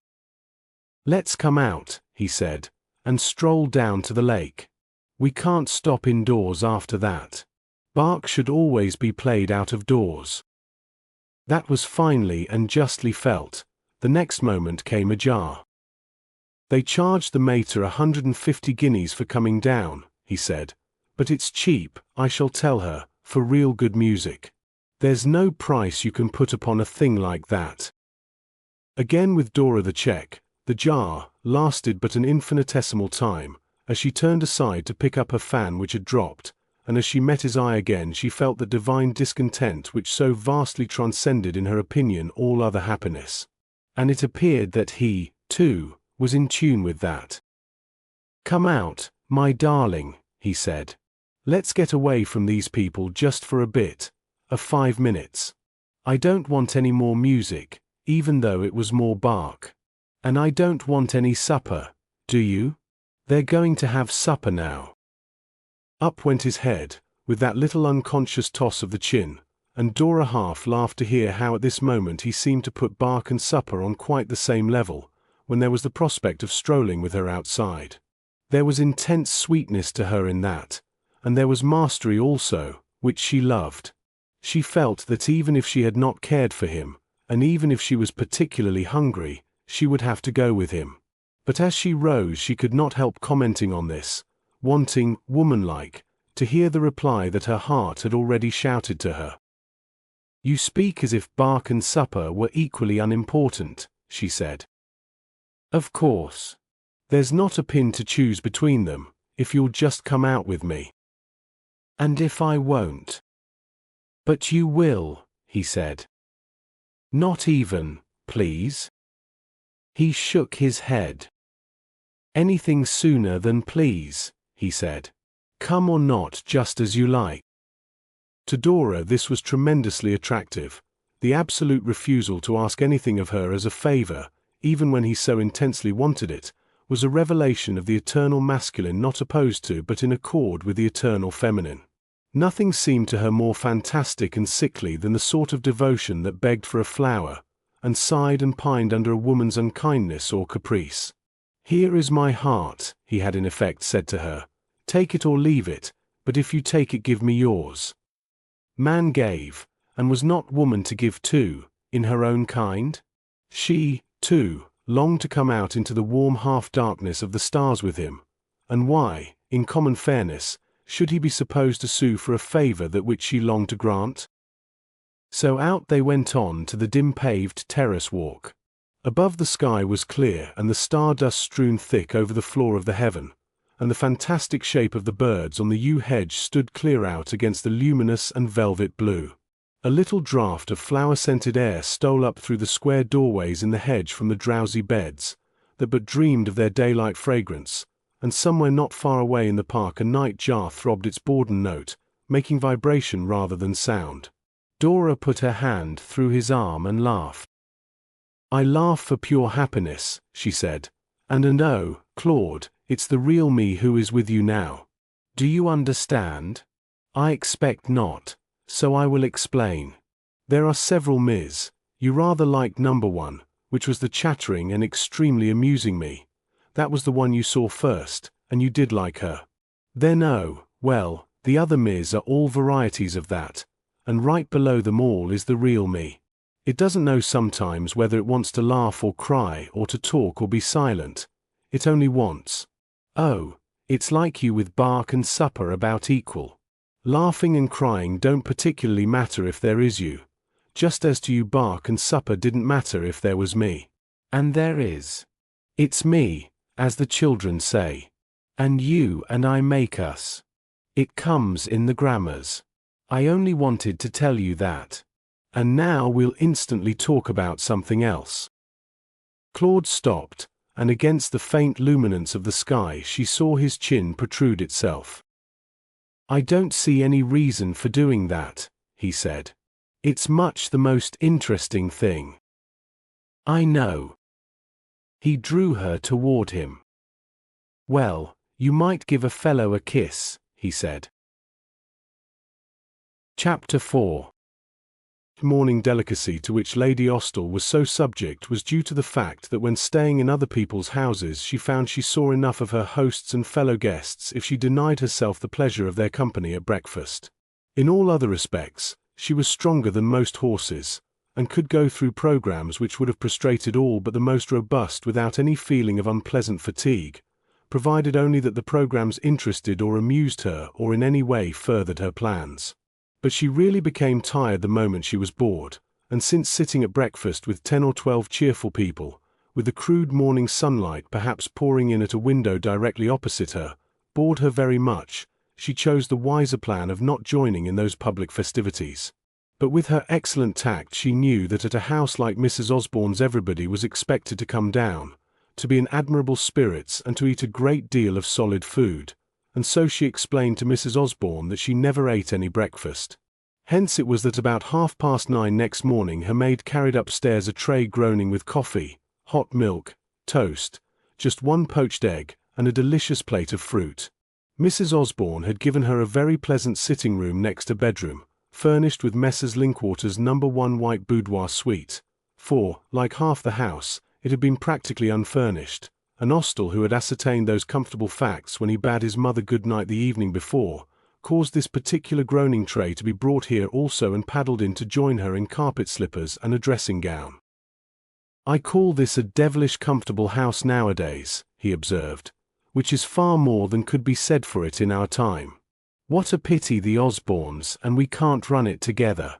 They would pay the bills, and we could give tone. I wish it was possible to be comfortable, though poor. But it isn't. Everything comfortable costs so much. Now, darling mother, let loose, and tell me what you think of it all. Really your absence of breakfast looks quite delicious. They have given me chops and beef and things. May I have a piece of your melon?" Jim and his mother were rather fond of each other, but they seldom met without having a quarrel, for while both were agreed in the general plan of grabbing at whatever of this world's goods could be appropriated, each despised and, in private, exposed the methods of the other. He, so his mother was afraid, was one of the very few people who was not afraid of her, and she often wished he was. He had lit a cigarette after the bath, and was standing in front of the fireplace, on the thick, white sheepskin rug, smoking the end of it. "Dear Jim," she said, "do you think you had better smoke in here? Mrs. Osborne may not like it." "Oh, she will think it is you," said Jim calmly, "and so won't dare to say anything. She fears you, I can't think why. Now do tell me how it all strikes you. Can you bear it for 3 days? I can easily. I could bear it for months and years. It is so comfortable. Now what did you and Mrs. Osborne talk about at dinner?" "Mr. O. and I talked about the royal family.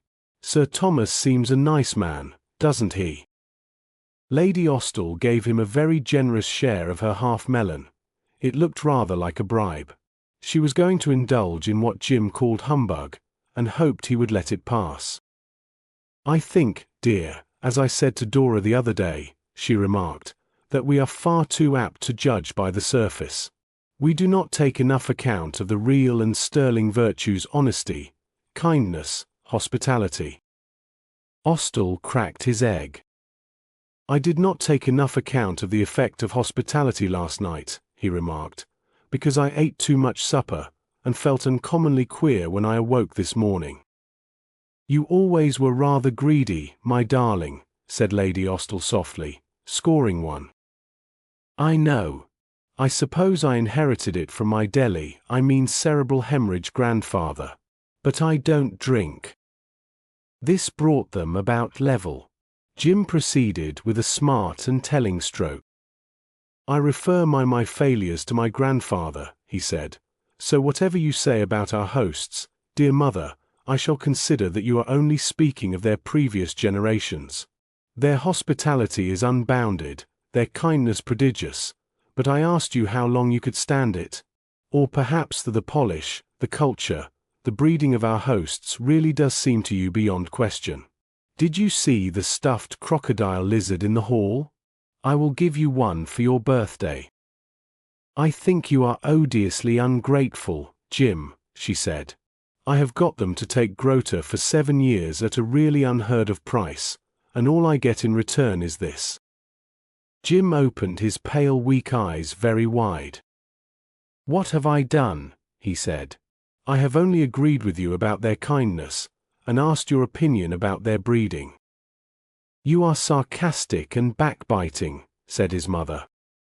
"Only as long as you talk such dreadful nonsense, darling mother," he said. "You don't indulge in rhapsodies about the honesty of your housemaid. Honesty in a housemaid is a far finer quality than in a millionaire, because millionaires are not tempted to be dishonest, whereas poor people like housemaids or you and me are. Really, I only wanted to have a pleasant little chat about the Osbornes, only you will make it serious, serious and insincere. Let's be natural. I'll begin." He took one of his mother's crisp hot rolls, and buttered it heavily. "I find Mr. and Mrs. O quite delightful," he said, "and should have told you so long ago if you had only been frank. I do really. There isn't one particle of humbug about them, and they have the perfect ease and naturalness of good breeding." Lady Austell tossed her head. "That word again," she said. "You seem to judge everybody by the standard of a certain superficial veneer, which you call breeding." "I know. One can't help it. I grant you that lots of well-bred people are rude and greedy, but there is a certain way of being rude and greedy which is all right. I'm greedy, so was the cerebral grandpapa, only he was a gentleman and so am I. I'm rude, I don't get up when you come into the room and open the door for you, and shut the window. Brother Claude does all these things, and yet is a cad." "I consider Claude a perfect gentleman," said Lady Austell with finality.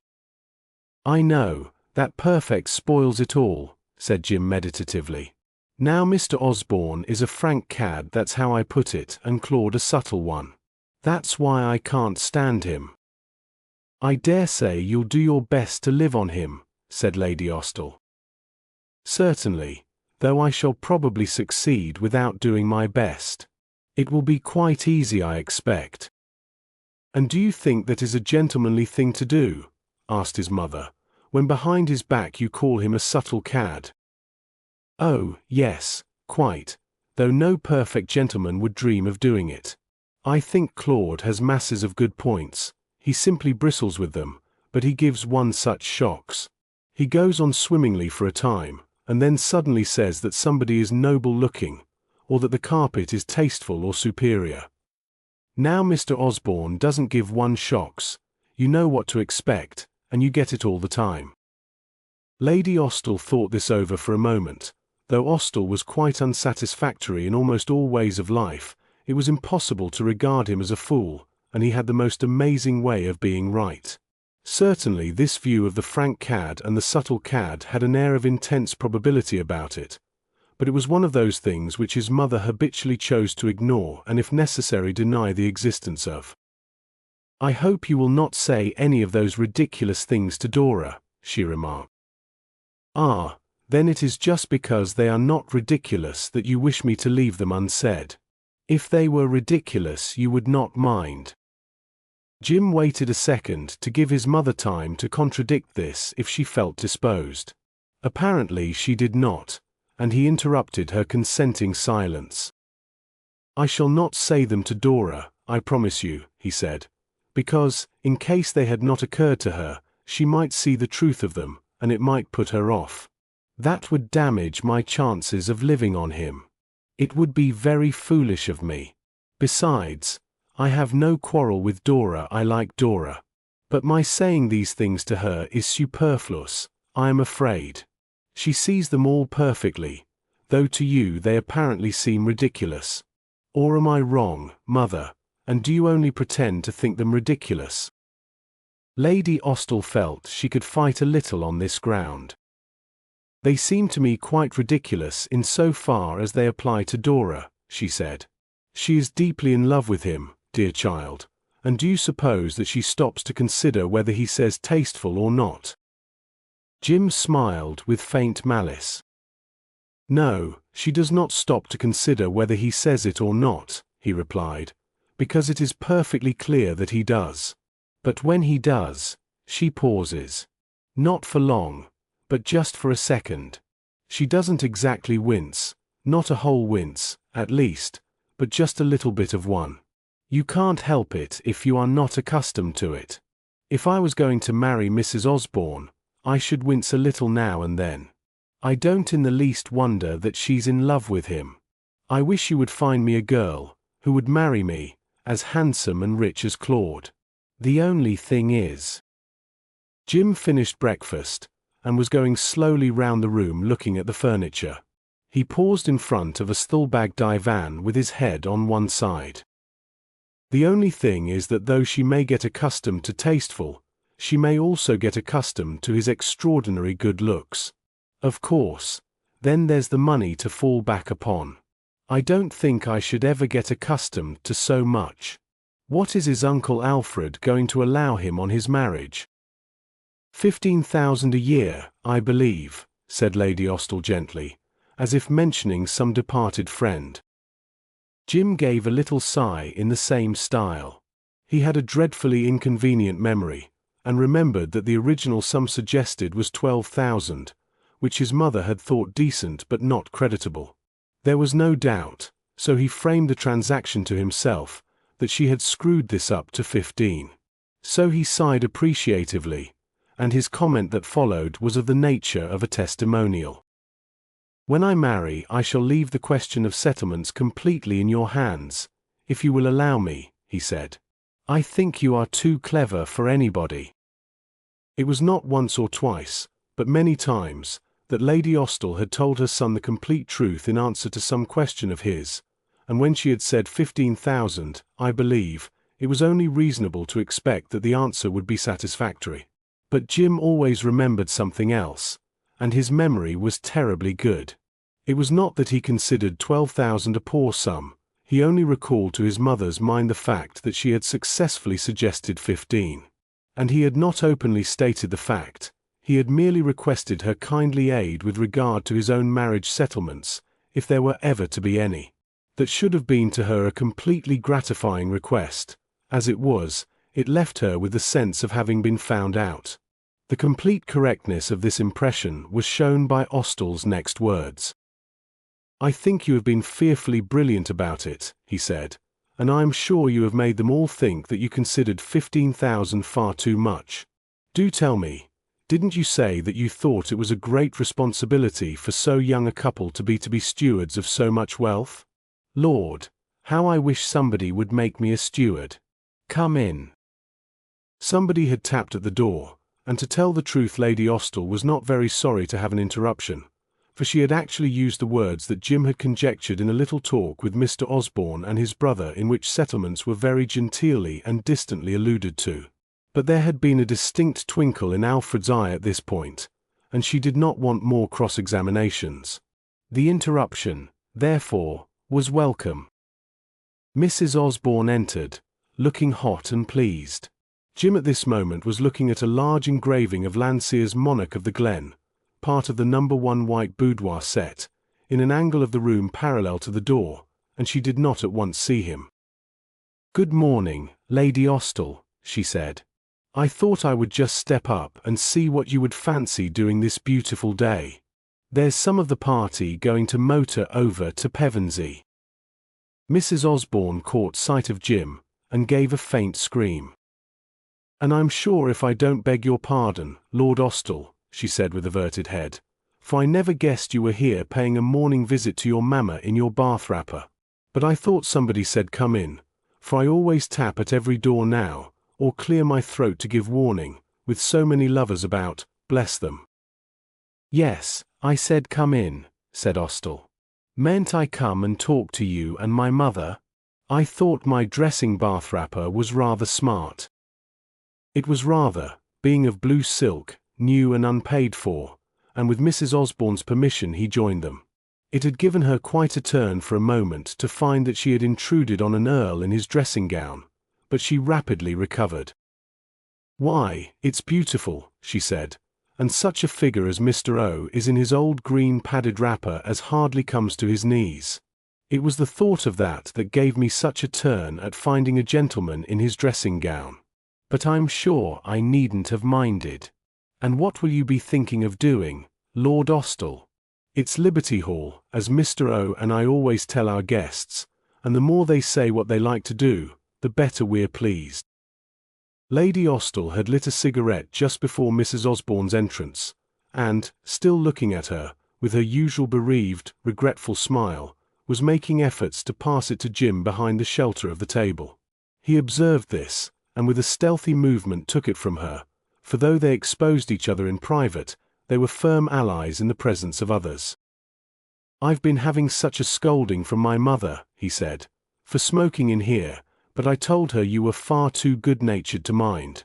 Have I done very wrong?" Mrs. Osborne beamed. "And me just saying that the more our guests pleased themselves the better we were pleased," she exclaimed. "Well, what is it to be, Lady Ostal?"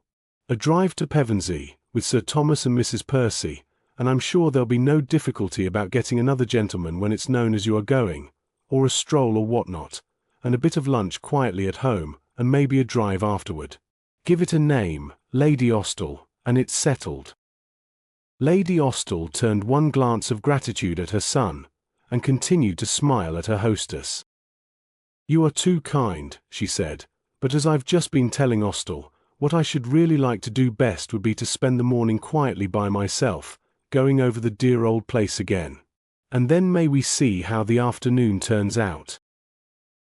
This pathetic mention of the dear old place, though dilapidated old barrack would have been a far more accurate description of Grota as it was, made Mrs. Osborne feel quite apologetic. She spoke to her husband about it afterwards. "I assure you, my dear," she said, "to see her sitting there with that sad smile, it was quite touching, as if it ought to have been she who asked me what I would fancy doing. Well, it's one up and another down in this world, and after all we've done something in taking the place off their hands, and putting a stick or two of furniture in it, and keeping the rain out. And the white boudoir suite, it looks beautiful. I hadn't seen it since they put it in. Well, I'm sure the oftener Lady A favours us with her visits, the more we shall be pleased, said Mr. Osborne. And we give them a rattling good rent for it, my dear, when all's said and done. Why, there's the motor coming round now, and the clock striking 12 already. Sir Thomas would like a glass of sherry, I'll be bound, before his long drive. And I must see cook, said Mrs. Osborne, and half the morning gone already. Have you any fancy for dinner, tonight, my dear? Mr. Osborne thought for a moment. No, peace and plenty, my dear, he said, such as we've always had, Maria.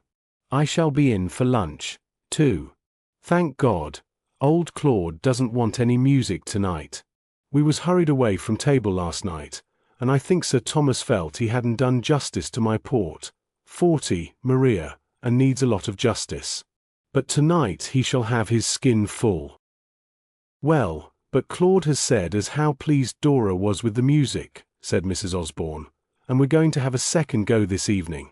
You can't deny them their music, Mr. O. Mr. Osborne paused on his way to the door. Nor I don't want to, he said, though myself, I hate that scratching sound. But last night, Mrs. O. I don't mind telling you, what with young Franklin lighting up before we'd got into the wine at all, and Claude and he leaving the room to join the ladies, and I'm sure I don't wonder, the dining room was a sort of Clapham Junction. And you telling me not to stop too long there and all. Tonight give us time to sit and think, and if Claude wants his concert, God bless the boy, let him have it. But let it be made clear that those who want their wine and a talk, sit and have it, and don't feel they're expected. It's little I drink myself, as well you know, but there's Sir Thomas, who's a fish for his liquor, and little harm it seems to do him. I like my guests to have what they want, Maria, and there's no reason why some of us shouldn't stay quiet and pass the bottle, while others listen to them fiddles. That's the way we've got on, old lady, by giving everybody what they want, and of the best quality. Well, let's do so still. Those that care to leave the table this evening, let them leave, but don't let there be any pressure on such as like to remain. Lord, if there's Mrs. P not coming out already with all her fallals on. I must go and get Sir Thomas his glass of sherry. Mr. Osborne was in every way the most hospitable of men, and he would have felt it as a personal disgrace if, as never happened, any guest of his had not all the wine he wanted, even as he would have felt it a personal disgrace if any guest was not met at the station, or did not have sufficient breakfast.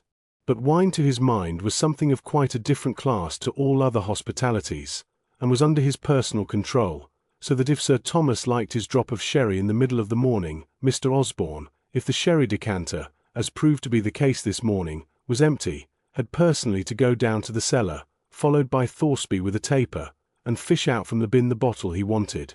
Moreover, as the motoring party had finished breakfast nearly 2 hours ago, and would not get their lunch for nearly 2 hours after, Mrs. Osborne had ordered a tray of the more sustaining sorts of sandwiches, a cold ham, and a dish or two of fruit to be put ready in the dining room to fortify them for their drive.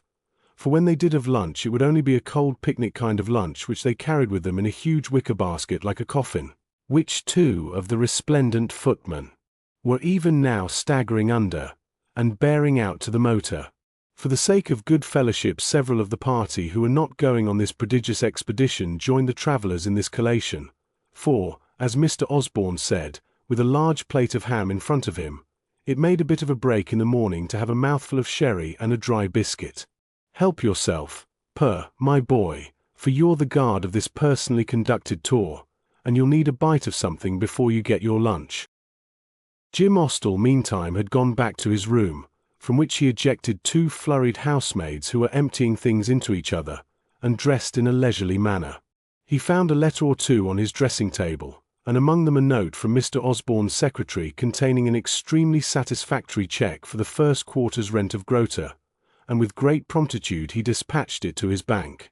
Then, coming downstairs and out onto the terrace, he found Claude rather impatiently waiting for the return of Dora, who had strayed off after breakfast with May Thurston, and challenged him to a game of croquet, in which the two were still engaged when the girls came back from their walk.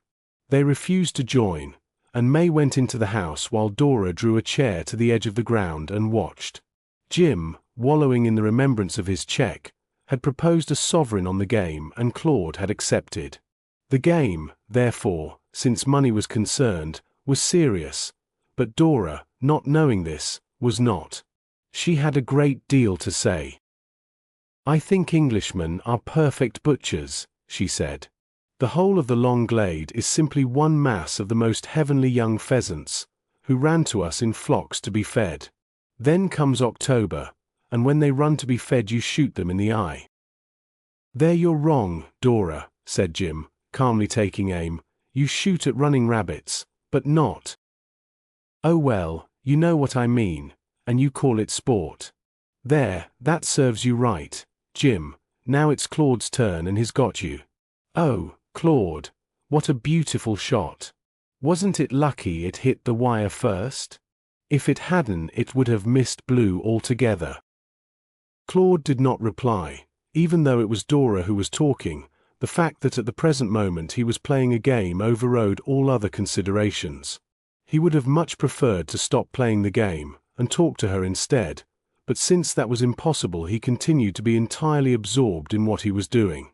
The balls, after the beautiful shot, were well placed for a break, but a little consideration was necessary. Then a somewhat lengthy and faultless exhibition followed. At the end he came and sat down on the grass by Dora. "Not a bad break," he said. "I shall have a cigarette."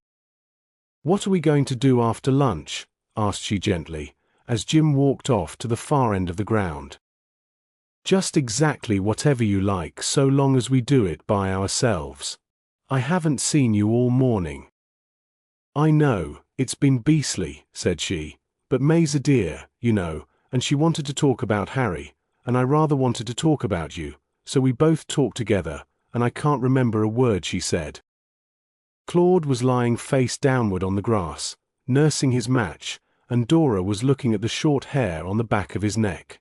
Then quickly and suddenly she looked up. "Oh, Jim, you cheated," she cried.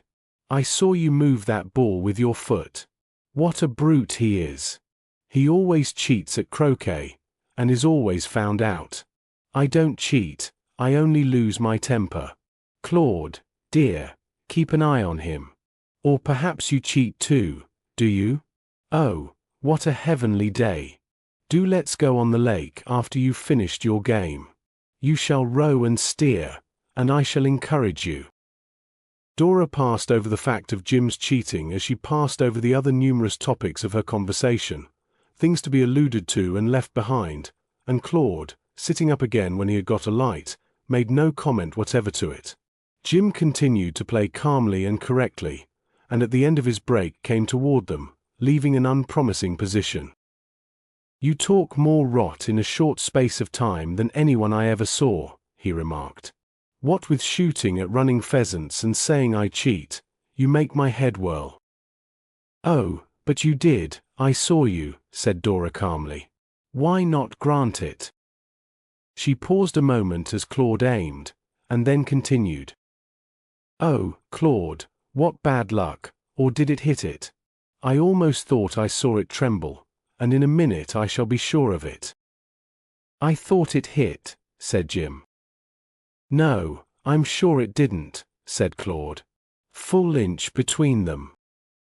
The game was over in a couple of turns after this, but Dora, finding it hot on her grassy bank, had gone down to sit in the boat and wait for Claude. At the conclusion of the game he produced a sovereign and handed it to Jim. "You gave me a good thrashing," he said. "Couldn't get in but that once." "Thanks. Yes, you had bad luck all through. I say, you're satisfied that Dora was talking nonsense?" "About what?" "When she said I cheated. Of course I did nothing of the kind." "Why, of course I'm satisfied if you tell me so," said Claude. "Are you coming down to the lake?" Not I. Dora would hurl me overboard. Claude strolled away and Jim walked aimlessly about, taking shots across the lawn with various balls. He knew perfectly well that he had cheated, but it was the worst luck in the world that Dora had looked up that moment. There had been a ball quite close to his, but as far off as if it had been in a better world by reason of the fact that it was lying neatly and inaccessibly behind the stump. He had just moved it with his foot as he went by, without, so he told himself, more than half meaning to. That was quite characteristic of him. He but rarely fully meant that sort of thing. Something external to himself seemed to suggest a paltry little maneuver of this kind, and he yielded to it in an absent-minded sort of way, without any particular intention. Had the game, in fact, gone on without attention being called to it, he would probably have nearly forgotten about it by now. But Claude's remark, though innocent and even cordial, considering what he himself privately knew, irritated him a good deal. He had said that of course he was satisfied since Jim had told him so. That looked as if he would not have been satisfied if he had not been told, an utterly unjustifiable attitude, since he had never given Claude, so far as he knew, the very smallest grounds for supposing that he himself was capable of cheating at croquet or anything else. Perhaps in Sheffield it was the right thing to cheat, and at the end of the game everyone who had not cheated told his opponent so, who then kindly accepted his word. Claude would find, however, that among the sort of people he now moved, it wasn't correct to cheat. In fact, it was distinctly advisable not to. Indeed, in a very few minutes, Jim felt rather as if Claude had cheated, and he was himself kind but a little troubled about it. Then he felt almost ashamed of himself for dwelling so long on so small an incident. He looked at the matter afresh. He had cheated, and pocketed a sovereign probably in consequence.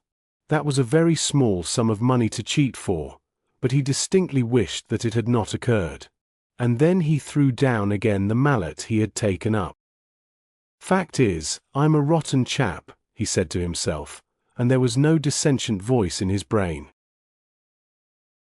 Claude meantime had gone down to the lake after Dora.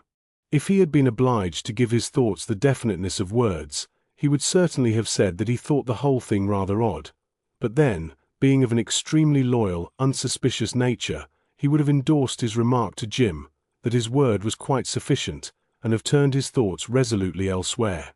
He did not want to think about such very nasty little things as cheating at croquet, whether there was a penny or a sovereign or nothing at all on the game, and he did not wish to examine a certain doubt that lurked in the bottom of his mind as to whether Dora had seen correctly or not. It was in the shade anyhow, and he let it lie there.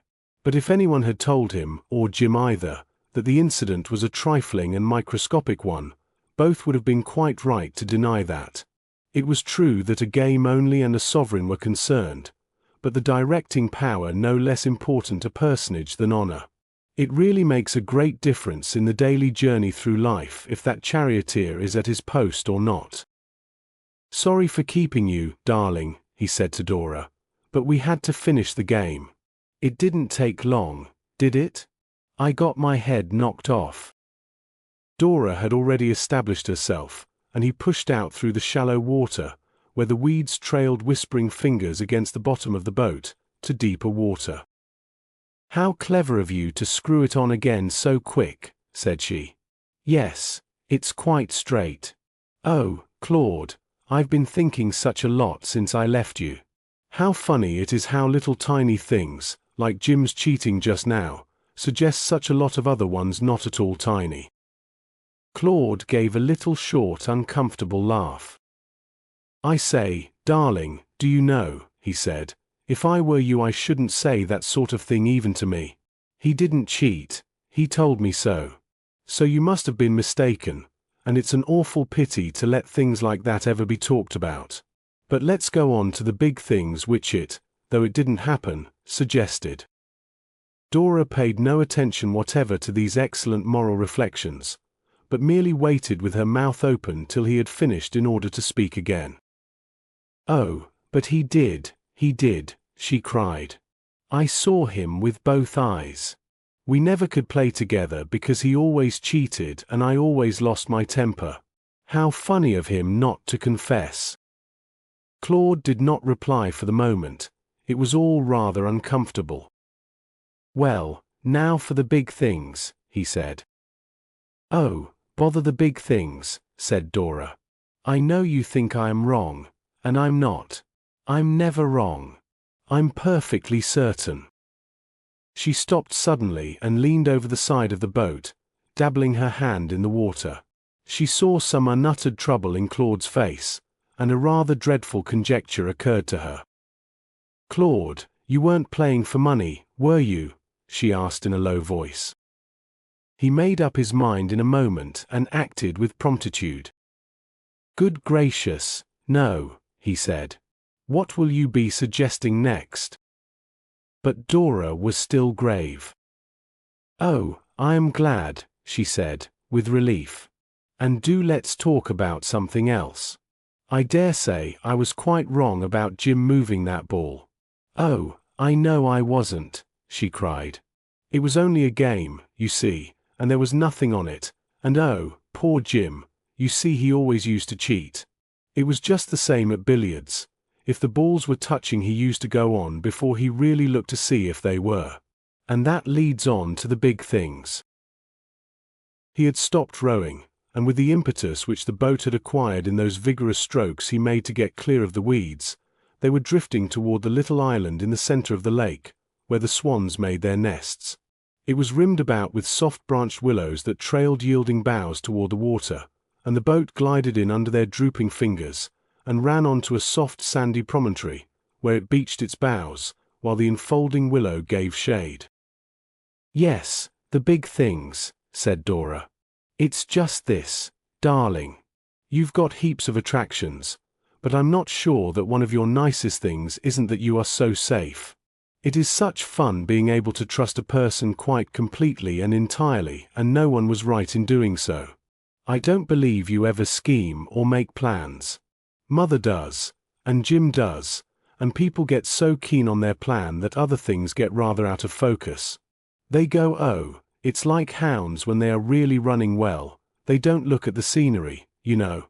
They put their dear noses down and follow. And it's all because of money, no, not the hounds. Don't be so foolish, but it is an advantage not to want to bother about money. I do like to know that I needn't bother any more at all, and that if I want to take a cab I can. Somebody, Pierre Loti, I think, said it must be exquisite to be poor. Well, it isn't. It's far more exquisite to be rich. Of course I had great fun about trimming a hat for twopence, and making it look as if it came from May's shop by Ondonetti, isn't it? But really I should much prefer to order hats direct. Wouldn't you?" Claude happened to be hatless, but he passed his hand over his head instead, as if to recapture the sensation of ordering hats. "I suppose I order mine," he said. "I'm sure I never made one. I shouldn't know how to set about it." "No, darling, you don't wear 2 feathers and nothing else. A hat of 2 feathers is fearfully smart." "Are these the big things you propose to talk about?" asked Claude. "No, as if hats mattered. Oh, Claude, you're molting. A short black hair. And there's another sticking out. May I pull?" He bent his head a little down, she pulled, and he screamed. The hair remained where it was. "And is that a big thing?" asked he again. "No, donkey, darling donkey. You will interrupt so about hats. As if anybody cared where you got your hats, and you haven't got one. How did you lead the conversation round to hats? Let's see, it was Ostel first, and then, oh, yes, I said you were safe. And now I think I'll go on. You may sit down here, if you like. There's room for us both. Let's be common, as May said about people like us, the other day. I would change hats with you, if you had one. As it is." Dora pulled the thick black curls. "Oh, I wish you had a wig," she said, "and nobody knew but me. I shouldn't mind, and everybody would say what beautiful hair you had, and I should know it wasn't real, and shouldn't tell. It would be such fun. Then someday you would annoy me, and I should tell everybody it was only a wig. Claude, when I am old and wrinkly and quite ugly, do you suppose you will care the least little bit any more for me? Oh, dear, I felt so extraordinarily gay all the morning, and now I've gone sad all in a minute. Oh, do comfort me. There is such a lot of grey business in life, unless one dies quite young, which it would immensely annoy me to do. I wonder how we shall stand the grey business, you and I, when we see each other getting older and more wrinkled and stiffer not only in limb, and that is bad enough, but stiffer in mind, which is infinitely worse. No, don't look at me like that, but sit up and be sensible. It has got to be faced. Unconsciously, or at the most half-consciously, she was sounding him. She knew quite well that there were beautiful things to be said and said truly about what she had called the grey business of life, and she wondered, longing that it might be so, whether there was within him the divine alchemy which could see how the grey could be changed into gold. Never had she felt his physical charm so potent as now, when he sat up obedient to her orders and leaned forward toward her, with a look, a little puzzled, a little baffled in his eyes. Almost she was tempted to say to him, "Oh, it doesn't matter, nothing matters beside this exquisite day and you, as I know you already, but some very deep-lying vein of curiosity wholly feminine, and very largely loving, made her not interrupt her own question, but wait, with just a touch of anxiety, for his reply. She and Claude, she felt, would have some day to be far more intimately known by each other than they were now. Of him she knew little but his personal beauty, though she felt sure that, as she had said to May, he was good, and as she had said to him, that he was safe. And of her she guessed that he knew no more. That he loved her she had no doubt, but she felt that she had shown him as yet but little beyond that which all the world saw, her quick and eager attitude toward life, the iridescent moods of her effervescent nature. There was something that sat below these, her real self. She wanted Claude to know that, even as she wanted to know his real self. This was all vague to her though real, instinctive rather than describable, and flashed but momentarily through her mind as she waited for his reply. But that reply came at once. Claude seemed to find no difficulty about the facing of the grey business. "There's no cause to worry," he said. "Just look at Dad and the mater. Isn't he in love with her still? And I expect what you call the grey business for a woman cannot begin while her husband loves her. I don't suppose either of them ever gave a look, so to say, at anybody else. Think of the way he proposed her health last night. Not much grey business about that. Why, it was as if she was his best girl still, and that he'd just come a-courting her, instead of their having been married over 30 years. And she is his best girl still, just as you will ever be mine. And as for her, why, he's her man still. How's that for the grey business?"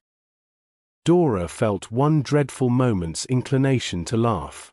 She had asked for a sign that he could turn the grey into gold, and for reply she got the assurance that she might put her mind at rest with the thought of what Mr. and Mrs. Osborne were to each other.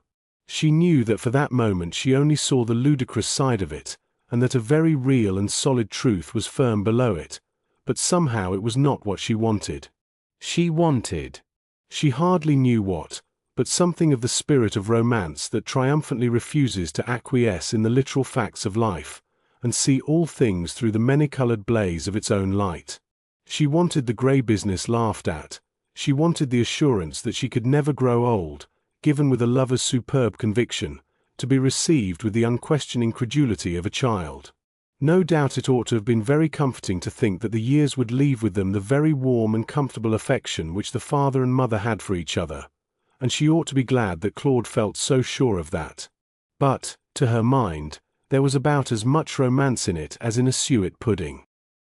He saw the eagerness die from her face, and the shadow of her disappointment cross it. "And what is it now, dear?" he asked.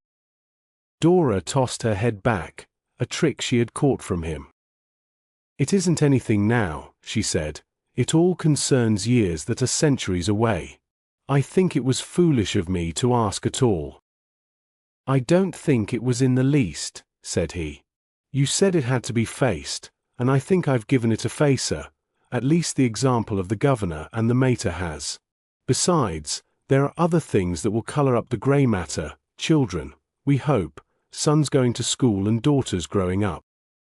Again Dora knew that he spoke with excellent sense, but again she felt that it was not sense she wanted, so much as lovers' nonsense, which is more essentially real than any sense. She wanted something airy, romantic, golden. And then she looked at him again, and her wants faded from her. He brought her himself. She gave a little sigh and raised herself till her face was on a level with his. "Oh Claude, I should be a donkey, if I was not content," she said. "Lord, there'd be a pair of us then, if I wasn't," said he. Sunday succeeded, and breakfast in consequence was put an hour earlier so that any servant in the house could go to church. Mr. Osborne himself, though the day was already of scorching heat, came down in a black frock coat suit of broadcloth, and his wife rustled in black satin. It was clearly expected that all their guests would go also, for at 10:30 a stream of vehicles drove to the door past the window of the smoking room. "Got to start early," said he, "so that the men may put up the cattle and come too, but there's no call for you gentlemen to put out your cigars.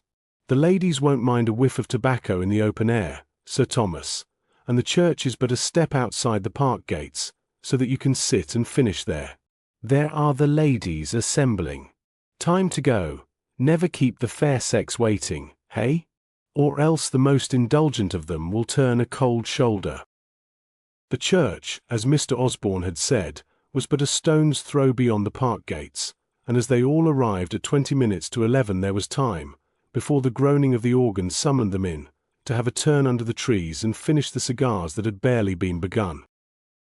It had been so taken for granted that everybody was coming to church that out of all the party there was only one absentee, namely, Austell, to whose room Mr. Osborne had sent with inquiries if he was ready, and the suggestion to send back the motor for him if he was not. But he certainly was not ready, and the motor had not gone back for him, since he had said that he was not very well. Otherwise the whole of the party were there, and by degrees strayed into church. Mrs. Osborne had gone there at once from the carriage with Lady Austell, in order to escape from the heat, and they were already seated in the big square family pew which belonged to the house, when the others began to come in. Sir Thomas and Mr. Osborne were the last, because they had been discussing the recent rise in the price of tin up till the last moment. They entered, indeed, so shortly before the procession of 4 choir boys, 2 men, and the vicar, that Mr. Osborne had barely time to sit down by his wife in the place she always kept for him next her in church, after standing up and putting his face in his hat, before he had to stand up again. Sir Thomas sat next Lady Austell. The two looked rather like a codfish in conjunction with a withered lily. The pew was 4-sided, the 4th side opening into the body of the church through the eastermost of the arches of the south aisle. In the centre of it was a very beautiful alabaster monument to the first Earl and his wife, while the window was of exquisite early German glass to the memory of the second. Elsewhere in numbers round the walls were other smaller tablets, some bearing medallions, others merely catalogues of the cardinal virtues with which the deceased were blessed, but the whole place was historical, established. And here this morning sat Mr. Osborne and his family and friends, among whom were Lady Austell and her daughter, who was going to join together the two families. She sat just opposite Claude, and of them all, he alone to the most observant eye was ambiguous. He might as well, so far as appearance went, have been of the Austells as of the Osbornes.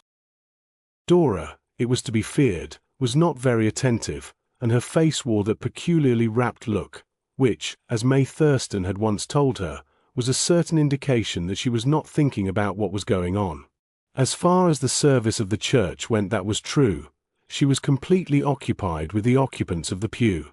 The sermon was in progress, and her mother sat with eyes mournfully fixed on the Elizabethan monument in the centre, just as if the first Earl had been her husband, while next her Sir Thomas had his eyes fixed on nothing at all, for they were tightly closed.